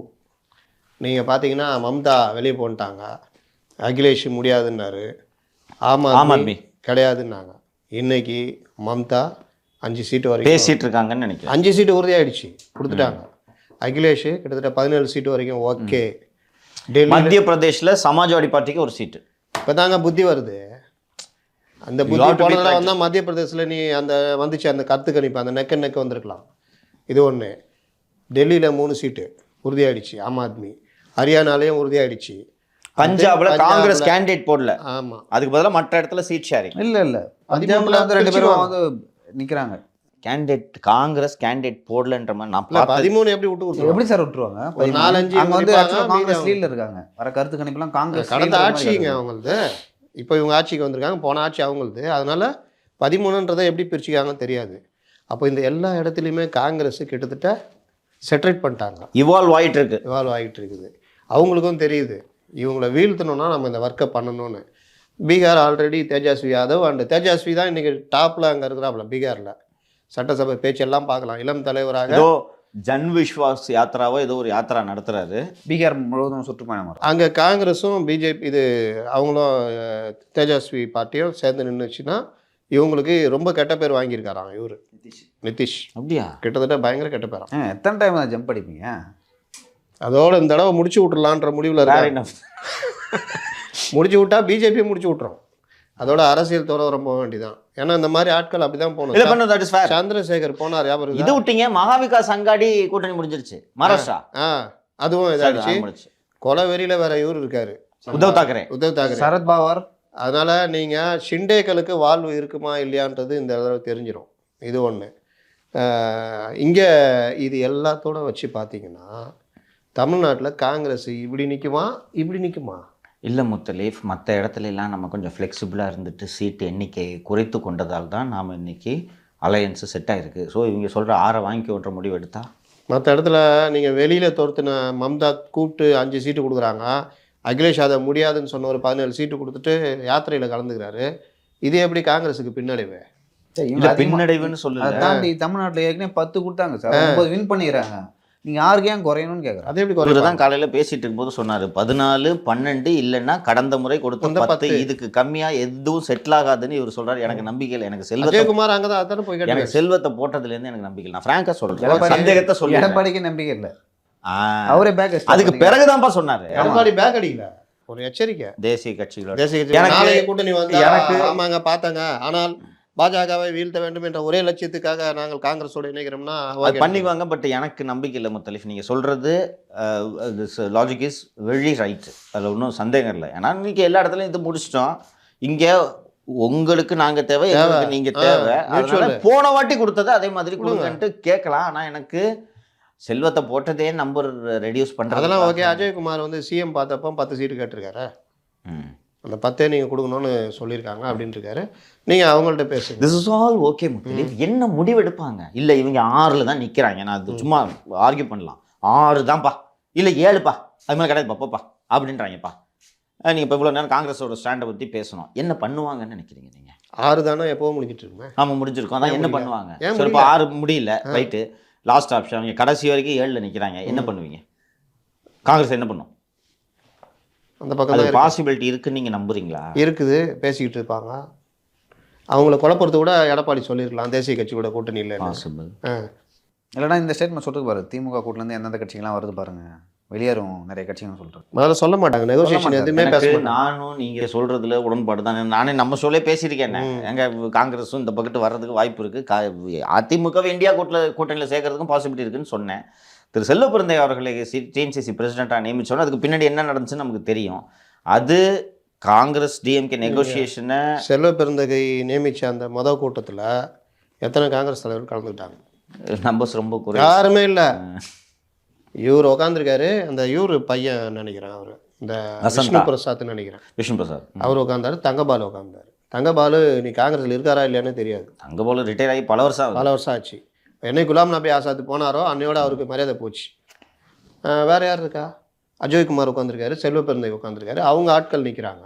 2 பேர் பிஜேபியிலேருந்து வட்ட கவுன்சிலர் கொண்டு சேர்த்த உடனே நம்ம அஜய் பயங்கர இதை எக்ஸஸ் இதாகிட்டார். அப்படியே ஐயோ அவங்க பேர் சொல்லுங்க அப்படின்னு எழுதிட்டாரு. என்ன பேர் சொல்லும் போது சொல்லணும்னு. ஏன்பா அவங்க 2 பேரும் ஜிபி ரோடில் ஸ்பேர் பார்ட்ஸ் கடையில் வேலை செய்கிறவங்கப்பா. இருக்கலாம். ஆடா பாவிகளா, நார்த் இந்தியாவிலேருந்து வராருன்னு ஒன்று. ஆடா ஆனால் அவர் என்ன உணர்ச்சி வசப்படுறாரு அவரு, இதெல்லாம் பார்க்கல அவரு. இப்போ பழைய ஆளுங்க முகுல் வாசனிக்கெலாம் வந்து அப்படியே உட்காந்துருப்பாரு. இவனை ஜெயபிரதா தேட்டர் பக்கத்தில் பார்த்தேன், பக்கத்து காம்பவுண்டில் இருக்கான், புச்சு கூண்டு வந்துட்டியா. ஆனால் இவர் அப்படி இன்னும் அதுக்கு பழகலை. இது ஒரு பார்ட்டு. செல்வ பெருந்தகை தலைவர் போட்டது வந்து எத்தனை லெட்ரு எத்தனை எதிர்ப்புகள் அங்கே போயிருக்கோம். ஆமாம். ஃபஸ்ட்டு எதிர்ப்பே நீங்கள் அந்த இன்னொன்று சட்டமன்ற தலைவருக்கு. இப்போ அந்த அம்மா ராஜேஷ், நான் ஒன்று சொல்கிறேன், ஏன் விஜயதரணி மேலே ஏற்றக்கூடாது பிரதமர் இதில்? Muthalif, I think this is happening. கரெக்டாக பிடிச்சி ஏன் ஏற்றக்கூடாது? இது நடக்க போகுதுன்னு தோணுதுங்க. கரெக்டாக புஷ்டிங் பஸ்ஸு ரகசியமாக வச்சு இப்போ குஷ்புவும் இவரையும் கொண்டு போய் அண்ணாமலை இல்லை முத்தலீஃப் இன்னைக்கு டெல்லியிலேயே சேர்றதுக்கு பாசிபிலிட்டி இருக்குது முத்தலீஃப். ஆமாம் இன்னைக்கு இல்லை இன்னைக்குன்னா சனிக்கிழமை. ஆமாம், இன்றைக்கி சேர்ந்துட்டு கூட அன்றைக்கி அந்த கூட்டத்தில் மேலே பங்கேற்கலாம். அவங்க வந்து கவிமணி தேசிக விநாயகன் பிள்ளையுடைய பேத்தியாம். ஒரு பெரிய அளவுக்கு அவங்க செல்வாங்க. நம்ம பேசணும்ல, அதுக்கப்புறம் கூப்பிட்டு சொன்னாங்க. லெகசி உள்ள ஒரு குடும்பம். ஆமாம், அவங்க வந்து நீங்கள் வந்து நினைக்கிற மாதிரி அவங்க ஒரு இதெல்லாம் சாதாரண அரசியல்வாதி எம்எல்ஏ இல்லை. அவங்க அப்பாவும் பெரிய ஆள், அது பேர் மறந்துட்டேன். கவிமணி தேசிக விநாயகனுடைய பேத்தி. அதனால் அவங்களுக்கு ஃபேமிலிக்கு ஒரு வெயிட் இருக்குது. அதை பிஜேபி கரெக்டாக கேட்ச் பண்ணுறாங்க, இவங்க அதை மிஸ் பண்ணுறாங்க அப்படின்றது ஒரு பார்ட்டு. இப்போ சொல்லுங்கள், காங்கிரஸ் இல்லை முத்தலீஃப் இது நடக்க போகுது, இது நடக்க போகுது. யா காங்கிரஸ் 6 சீட்டு ஒத்துக்கிறாங்க. இவர் செல்வ பெருந்தகை முட்டு சேர்ந்து கூட்டு போகிறாரு வச்சுக்கிங்க. 9-10 சீட்டு ஒத்துக்கிட்டப்பவே 54 63 சீட்லேருந்து உங்களுக்கு 25 சீட்டாக குறைஞ்சிது சட்டப்பேரவை தேர்தல்.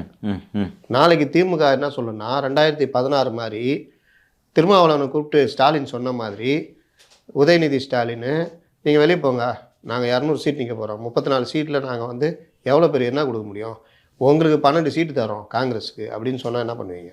ஒன்றும் பண்ண தான் நடக்க போகுது, தான் நடக்க போகுது. அப்போ ஏன் ஏற்றுட்டு இப்போ இருக்கணும்? இங்கேருந்து அங்கே போய் அதே பாத்திர 10 சீட்டோ 12 சீட்டோ வாங்கிட்டு எங்களுக்கு 45-50 சீட்டு எங்களுக்கு சட்டசபையில் இது பண்ண அக்ரிமெண்ட் போட்டால் காங்கிரஸுக்கு மரியாதை தானே? யோசிக்க வாய்ப்பு இருக்குல்ல. You got a point. ஆனால் திரும்பவும் பொது தொகுதியை வந்து விடவே மாட்டார் சார், அறிவித்தே திரும்ப. இல்லை இவர் சொன்ன அரேஞ்ச்மெண்ட் வந்துச்சுனாப்பா, ஒரு உதயசூரியன் 2 ஒரு பொது தொகுதி, ஒரு தொகுதி. நீங்கள் சிதம்பரத்தில் இல்லைங்க, அவர் கள்ளக்குறிச்சிக்கிட்டோம். நம்மளால எங்களோட ஆதவ் அர்ஜுனும் ரவிக்குமாரும் உதயசூரியன் திருமா பானை பொது தொகுதி தரோம். உதயசூரியனுக்கு சொல்லுங்கள் கள்ளக்குறிச்சியில். இந்த அரேஞ்ச்மெண்ட்டுக்கு திரும்ப ஒத்துக்குற ஆதவ அர்ஜுன் ஒத்துக்குவார்ல? அவருக்கு அங்கீகாரம் தானே சார் முக்கியம். அதை பற்றி தான் பேசுகிறார், அதுதான் டெல்லிக்கு போனார். இதுதான் முத்தலீஃப் கேட்சு. நீங்கள் சின்னத்தில் டெல்லிக்கு போனதும் நான் என்னுடைய அசம்ஷன் சொல்லிடுறேன். இவர் என்டிகே உடைய சின்னம் போனதுக்கு காரணம், அவங்க போய் ஒரு அங்கீகரிக்கப்பட்ட கட்சியாக அவங்க வந்து 4 ஸ்டேட்டு அதுன்னு சொல்லிட்டு எதுவுமே பண்ணல. அவங்க ரெஜிஸ்டர்டு நான் ரெகக்னைஸ்டு பார்ட்டியாக தான் இருந்தாங்க. அதனால் சின்ன ஓப்பனில் இருந்தது தான் மிஸ் ஆச்சு. எவனோ ஒருத்தனை போட்டு எடுத்துட்டாங்க. சேம் இது நாளைக்கு திரும்ப நடக்கும் என்பது அவருக்கு தெரியும். இந்த பிரச்சனையிலேருந்து அவங்க வெளியில் வரணுன்றதுக்காக தான் டெல்லியில் போய் இதை ரெஜிஸ்டர் பண்ண வச்சது. ஏன்னா இதுதான் எனக்கு குழப்பமாக இருக்குது. ஓப்பனில் அவங்க தான் ஓப்பனில் தான் இருந்துச்சு, தெரியும்ல, பானை சின்னம். அப்படியா? ஆமாம், ஓப்பனில் இருந்தால் அதெல்லாம் வாங்குறது. எனக்கு இது என்ன ஒன்று குழப்பம்னா, 2 எம்பி தனி சின்னத்தில் ஜெயிச்சு கிடையாது, 6 எம்பி ஜெயிக்கணும். அது 3 ஸ்டேட்டில் ஜெயிக்கணும். 4 எம்பி 3 ஸ்டேட்டில், இல்லாட்டி 6%. மாநில அளவில் அங்கீகரிக்கப்பட்ட கட்சின்னு ஒன்று இருக்குது, தேசிய அளவில் அங்கீகரிக்கப்பட்ட ரூல்ஸ் என்னன்னு தெரியல, நான் பார்க்குறேன். 2 எம்பி கிடைச்சா 2 எம்பினா ஏங்க சிபிஐக்கு தேசிய அந்தஸ்து போகுது? யாருக்கு? சிபிஐக்கு, இந்திய கம்யூனிஸ்ட் கட்சிக்கு 2 எம்பி தான் இங்கே இருந்தாங்க. 3 ஸ்டேட்டில் 6% வாக்குகள் வாங்கணும், 4 எம்பி ஜெயிக்கணும். அப்படி இருந்தால் தான் தேசிய கட்சி. அப்படின்னா ஊரில் இருக்கவங்களும் தேசிய கட்சி ஆகிடுவாங்க. ஆம் ஆத்மி பஞ்சாப்லாம் போன அப்புறம் தான் தேசிய கட்சி அந்தஸ்து வாங்கணும். அதான் தேசிய கட்சின்னு சொல்கிறது சார் சொல்லதான். மாநில அளவில் வந்து அங்கீகரிக்கப்பட்ட கட்சின்னு சில கட்சிகள் இருக்கும், அதில் வந்து கொண்டு வரலாம். அப்போ சின்ன அஷ்யூர்டு ஆகிடும். இப்போ எப்படி கதிரர் பாமகலாம் அப்படி தானே இருக்கிறாங்க. இவங்களுக்கு இந்திய கம்யூனிஸ்ட் கட்சி இருக்குது அந்த மாதிரி. ஆமாம், பாமக மொத்த ஸ்டேட்டில் போட்டி போடுது. ஏப்பா இது மாதிரியாவது அண்ணனுக்கு அந்த சின்னத்தை கொடுத்துருக்கூடாதுப்பா, நியாயம் பண்ணுறீங்களேப்பா. நீங்கள் எதுவுமே பண்ணாமல் அடுத்தவனை திட்டிகிட்டே இருந்தீங்கன்னா, இப்போது நம்ம சொல்கிறோம், அவன் பாரு பிஜேபி சின்னத்தில் வந்து அவன் ஃபேஸ்புக்கில் போட்டு வச்சுருக்காங்க. இப்போ வீறு கொண்டு எழுந்து நம்மளை திட்டுற அளவுக்கு இந்த வீரத்தை நீ எதுவுமே இல்லாமல் ஆதாரம் இல்லாமல் பேசிகிட்டு இருக்க. அந்த மாதிரி அவனை பற்றி ஆதாரம் இல்லாமல் ஏதாவது பேச, டெல்லி சென்றார், வாங்கினார், நான் தெரியும் பாருங்கள், அங்கே வந்து 50 கோடி வாங்கினார், நேராக வந்தார், சின்னத்தை பிடிங்கினான்னு பேசுங்க. அப்படி அவங்கள விமர்சனம் பண்ணி பேசணும்னா அவங்கள ஜி ஸ்கொயருக்கு எதிராக ஏதாவது பேச சொல்லுங்கள். அந்த ஃபேஸ்புக் பேஜ் இருக்குன்னு சொன்னீங்கல்ல, அதில் ஜி ஸ்கொயருக்கு எதிராக ஒன்று போட சொல்லுங்கள், மொத்த கட்சியும் வரும். சார் உங்கள் சின்னத்தை முடியா ஜி ஸ்கொயரை பற்றி பேசுகிறேன் சார், எலெக்ஷன் சின்னத்தை முடியா பார்த்துக்கலாம், எப்படி அவன் ஜி ஸ்கொயரை பற்றி பேசலாம் அப்படின்னு வருவார். ஏன்டா ஒருத்தர் கூப்பிட்டு சொன்னார், அவர் வந்து கட்சியிலே இல்லைங்க, நீங்கள் ஏங்க அவரை போய் பேசுறீங்க? துரைமுருகனை கட்சியில் இல்லாமல் தான் திருப்பி நீக்கிட்டு திருப்பி சேர்த்து விளையாண்டு. சரி, இன்னொரு விஷயம் சொன்னாங்க நேற்று நாம் தமிழரில் ராவணன் ஒருத்தர் இருக்காராம். அவர் அந்த தேர்தல் இந்த மாதிரி விஷயங்கள்லாம் டாக்குமெண்ட் பண்ணுவாராம். அவர் வந்து ஒரு வருஷமா வந்து கட்சி விட்டு நீக்கிட்டாங்களாம். நேற்று யாரோ ஒருத்தர் விலகினார்ல, எழுதிட்டு டீட்டெயிலாக ஒரு லெட்டர் எழுதிட்டு நான் எதுக்கு இருக்கிற கட்சியில்ன்றது எனக்கு தெரியும். அவர் ராவணனை நீக்கிட்டாங்களாம். இந்த மாதிரி விஷயங்கள்லாம் அவர் தான் பார்ப்பாராம். அவர் போனதால இந்த கேப்பில் வந்து சின்னம் போயிடுச்சு. இவர் திட்டுற குழு தலைவர், வையும் குழு தலைவர் இவர், அதனால வஞ்சிக்கிட்டே இருந்தார். சரி, அந்நியார சட்ட ஆலோசகரை போட்டிருக்கிறத பற்றி ஒரு கருத்துன்னு சொல்ல மாட்டேறீங்க. அவங்க கட்சி, அவங்க இது, அவங்க போடுறாங்க, அவங்க குடும்பம், அவங்க கட்சி, அவங்க குடும்பம், அவங்க இன்னொரு குடும்ப கட்சி. என்னப்பா குடும்ப கட்சிகிட்ட புசுக்குன்னு? குடும்ப அரசியலுக்கு எதிராக தான் அண்ணன் இயக்கம் ஆரம்பிச்சிருக்காரு. அப்புறம் ஏன் அண்ணியை போட்டாரு? தம்பிமார்கள் கேட்பாங்களா இல்லையா? அவங்க கட்சியில் வேற வழக்கறிஞர் யாரும் இல்லையா? ஏன் சட்ட பாசறையே அவங்கள்ட்ட இருக்காங்க, அது பேரே சட்ட பாசறை. ராஜீவ் காந்தியா நாங்கள் போயிட்டாரு. ஓ காட், அவர் வழக்கறிஞரா? ஆமாம். அப்படியா? திமுக வாதாடுற ஒரு வழக்கறிஞர் அவர். ராஜீவ் காந்தியை ஃபஸ்ட்டு சந்தித்ததே ஹைகோர்ட்டில் தான். ஓ, நீ தான் வந்திருக்கீங்களே. இப்போ எல்லாம் மாறிடுச்சு. முன்னாடி அந்த டாய்லெட் இருக்கும் தெரியுமா, அதுக்கு பக்கத்தில் பைக்ஸ் எல்லாம் நிப்பாட்டிருக்கு. அங்கே தானே எல்லாரும் சந்திப்பு, பத்திரிகையாளர் சந்திப்புலாம் அங்கே தான் நடக்கும். எப்போவுமே அந்த பைக் ஸ்டாண்டில் தான் இருப்பான் ராஜீவ். அப்போ தான் என்ரோல் பண்ணி வந்த புதுசாக சின்ன பையன் 2008-09 தான் அரௌண்ட் என்ரோல் பண்ணியிருப்பான்னு நினைக்கிறேன். ப்ரீஃப் வராது பாவம், புதுசாக எடுத்தோன்னே என்ரோல் பண்ண வக்கீல்கிட்ட எல்லா வக்கீல் இது வழக்கையும் கொடுத்துருவாங்களா என்ன, அங்கேயே தான் இருப்பான். அங்கே இருந்துட்டு அப்புறம் சொல்லுங்கள் அப்படின்ட்டு இருப்பான். அப்புறம் பார்த்தா இன்றைக்கி கழகத்தின் முக்கிய தூணாகி விட்டான். எம்பிக்காக ட்ரை பண்ணுறாரு. சொல்ல முடியாதுங்க, 25 அவர் கூட இருக்கலாம். இல்லை ஆகட்டுங்க, இதில் என்னங்க தப்பாக இருக்கு? என்னங்க யாரோ எம்பி ஆகுறாங்க, இப்படி சொல்லுங்க. ஏடிஎம்கிலேருந்து வந்தவங்களாம் அமைச்சர் ஆயிட்டாங்க. ஆமாம், முட்டு சத்து கூட்டு போதெல்லாம் ஏடிஎம்கே அமைச்சர். இன்னும் சொல்ல போனால் மாற்று கட்சியிலிருந்து வந்தவர்களுக்கென்று பதவி தருகிறீர்கள். நாம் தமிழர் அமைப்பிலிருந்து திமுகவுக்கு வந்தவர்களுக்கென்று சொல்லப்போனால் ராஜீவ்காந்தி உள்ஒதுக்கீடு கேட்டு போராட வேண்டும். ஏடிஎம்கேல வந்தவொன்னா நீங்கள் சொன்ன பார்த்தா பாதி கேபினெட் ஏடிஎம்கேலேருந்து வந்திருக்கான். நாம் தமிழ்லேருந்து நான் வந்து தொண்டை தண்ணி வைத்த பச்சை பொய்யா 24 மணி நேரம் பேசிட்டு இருக்கேன், எனக்கு ஒரு எம்பி சீட் கொடுத்தா என்ன? அது கூட பாருங்க, இவங்கெல்லாம் முட்டு சந்து கூட்டு போகிறாங்க. ஏவாவேலு, சேகர் பாபுலாம். கரெக்டு. இது எனக்கு சந்தேகமாக இருக்குது. இவங்களை அப்போவே ரெடி பண்ணி இங்கே அமிச்சிட்டாங்க போல அப்படின்னு. நீ போய் அங்கே இருப்பாயாக, அமைச்சர் பதவி ஏற்றுக்கொள்வாயாக, பிரிதொரு காலம் வரும் பொழுது அவர்களை முட்டு சந்துக்கு அழைத்து செல்வாயாக. கிட்டத்தட்ட அப்படிதாங்க பண்ணிட்டு இருக்காங்க. எங்க இல்லைன்னா சிஎம் வச்சுட்டு அசம்பிளியில் அவங்க விவசாயம் இல்லைன்னு சொல்லுவாங்க. இருந்தாலும் அதான் சொல்கிறேன், இன்னும் என்னால் 6 வழிச்சாலை ரோட்டில் போடாமல் பின்ன வானத்திலேயே போட முடியும். எவ்வளோ அரிய பெரிய கருத்துக்கள். அப்போ இவங்களுக்கு ஏதோ ஒரு இது கொடுத்துருக்காங்க போல, அசைன்மெண்ட். அப்போவே ஜெயலலிதா கூட்டில் போயிட்டு இருப்பாங்க. அதனால அந்த மாதிரி இருக்கும்போது இவர் வந்து ரொம்ப தொண்டை தண்ணி வத்த ரொம்ப டிபேட்லாம் உணர்வோட அடி வயிற்றுலேருந்து பேசுகிறாங்க. அந்த அமெரிக்க ஜனாதிபதி வாழ்கிற ரேஞ்சுக்கு பேசணும் தம்பி. அதுவும் அவனுக்கும் அந்த பொண்ணுக்கும் போட்டி வேற, யார் அதிகமாக. அது கொஞ்சம் மிஸ் ஆனால் டக்குன்னு போய் ஒரு போட்டோ எடுத்து போட்டு விட்டுருது. சிக்கல் தான். சரி பார்ப்போம். இன்னொன்று அதான் இந்த இன்னும் ஒரு வாரம் முத்தலிஃபே இந்த அசம்பிளி இது கூட்டணி ஸ்டேல்மேட் எல்லாம் அநேகமாக முடிவுக்கு வந்துடும். ஒன்றும் பெருசாக அதான் யார் முதலடி எடுத்து வைப்பதுன்னு எல்லா கட்சியும் இப்படியே பார்த்துக்கிட்டு இருக்காங்க. கீனா அவன் இவன் யோகி பாபுவும் இவங்களும் ஒரு சண்டை போடுவாங்க. ஞாபகம் இருக்கா? சிவகார்த்திகேயனும் ஒரு படத்தில். நான் பார்க்கல அந்த படம். அந்த ரெஃப்ரியே காண்டாயிடுவாப்புல. சூரி அடிச்சிக்கியா, நீ அடிக்கவே மாட்டேங்கிறீங்கன்னு அப்படியே பண்ணி. என்ன படத்துங்க? மான் கராத்தேல பார்க்கல அந்த படம். இவன் மிக மோசமானவன், இவன் கொடியவன் அப்படின்னு சொல்லிட்டு அடிக்கவே மாட்டாங்க 2 பேரும். அப்படியே பண்ணிட்டு இருப்பாங்க. சூரி காண்டாவாப்ல. அந்த மாதிரி தான் இப்போ நடக்குது. நம்ம காண்டாகிறோம், சூரிய இடத்துல நம்ம இருக்கிறோம். என்னையா நடக்குது? வந்துடும். என்ன நெருக்கடி வந்துச்சு, எலெக்ஷன் தேதி அறிவிக்க போகிறாங்கன்னு சொன்னால் கடகடன்னு ஒரு முடிவுகளை ஏதாவது ஒரு முடிவுகள் எடுத்து தான் ஆக வேண்டும். நம்ம க்ளோஸாக, நான் இதை சொல்லிடுறேன், எல்லா கட்சியோட அலையன்ஸையும் க்ளோஸாக ட்ராக் பண்ணிட்டு இருக்கேன். எல்லா கட்சி தலைவர்களும். பாமகவினருக்கு ஏன் கோவம் வருது? ஏடிஎம் கூட பேச்சின்னால அவங்க வந்து எல்லார்ட்டையுமே போய் நாங்கள் இல்லை பேசலை நீங்கள் என்ன அந்த மாதிரி போடுறீங்க அப்படின்ட்டு. என்ன இதில் என்ன இருக்குது, அவர்களோட எம்எல்ஏ இன்னைக்கு டைம்ஸ் ஆஃப் இந்தியாவில் ரிப்போர்ட் ஆயிருக்குங்க. அவங்க எம்எல்ஏஸ் போய் எடப்பாடி பழனிசாமி சந்திச்சு பேசியதுன்றது இன்னும் ரகசியமா? என்ன ராத்திரி 12 மணிக்கு யாருக்கு தெரியாமல் போனீங்க? எல்லாருக்கும் முன்னாடி தானே போகிறீங்க. இயல்பாக இது பேச்சு வரத்தானே செய்யும். இன்னொன்று, எல்லா கட்சியும் தான் 2 கட்சிக்கு கூட பேசிகிட்டு இருக்காங்க. பாட்டாளி மக்கள் கட்சியின் வரலாறே இதுதான். என்ன புரியுதா? ஒட்டும் கிடையாது, திராவிட கட்சிகளோடு ஒட்டும் கிடையாது, உறவும் கிடையாது. கார் உள்ளவரை பார் உள்ளவரை. பார்னா வேற பார் இல்லை, எழுதிக்கங்க. காரணம் எந்த காரு? காரணம் எந்த காருன்னு உதயநிதி வச்சிருக்க காராக இருக்கும். என்ன அதை கார் இது பார் உள்ளவரை, அந்த பார் இல்லை, இது வேற பார், எழுதிக்கங்க. எழுதி வேணா கொடுக்கணுமா? இப்படி பேசிட்டு லோடுக்குன்னு போனீங்க. அதிமுக தலைவர்களை எவ்வளோ ஆபாசமாக விமர்சனம் பண்ணார் சின்னவர். விமர்சனம் பண்ணிட்டு போய் யோசிக்காமல் கூட்டணி வைக்கல. அந்த அடிப்படையில் தானே அவங்கள விமர்சனம் பண்ணுறான். ஏன் இப்போ பாட்டாளி மக்கள் கட்சி சாதிவாரி கணக்கெடுப்பு வேண்டும் என்று கேட்டு வெளிநடப்பு செய்தது நியாயமான கோரிக்கைன்னு நம்ம பேசலையா?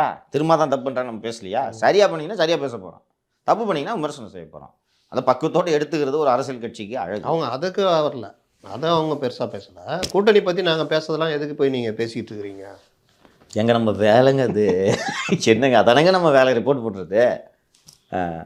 சரியா, பார்க்கலாம் அடுத்த நிகழ்ச்சிகளில். சரியா, பொறுத்திருந்து பார்க்கலாம் கூட்டணிலாம் எப்படி அமையும் சொல்லிட்டு. சரி, அப்படி அமைஞ்சாவே ஈஸியாக கால்குலேட் பண்ணலாம் யார் எப்படி வின் பண்ணுவாங்க, எந்த தொகுதியில் வின் பண்ணுவாங்க. அப்பதான் நமக்கு ஒரு ஐடியா கிடைக்கும். அது மட்டும் இல்லை, யார் எவ்வளோ சீட்டு ஜெயிப்பாங்கன்றத ஒரு ஐடியா. அது ஒன்று, தொகுதி யாருக்கு ஒதுக்குறாங்களோ அதை பொறுத்து ஒரு முடிவு மாறும். அதுக்கப்புறம் கேண்டிடேட் பொறுத்து சில முடிவுகள் மாறும். இது எல்லாம் முடிஞ்ச பிறகுதான் பிக்சர் கிடைக்கும். கிடைக்கும்.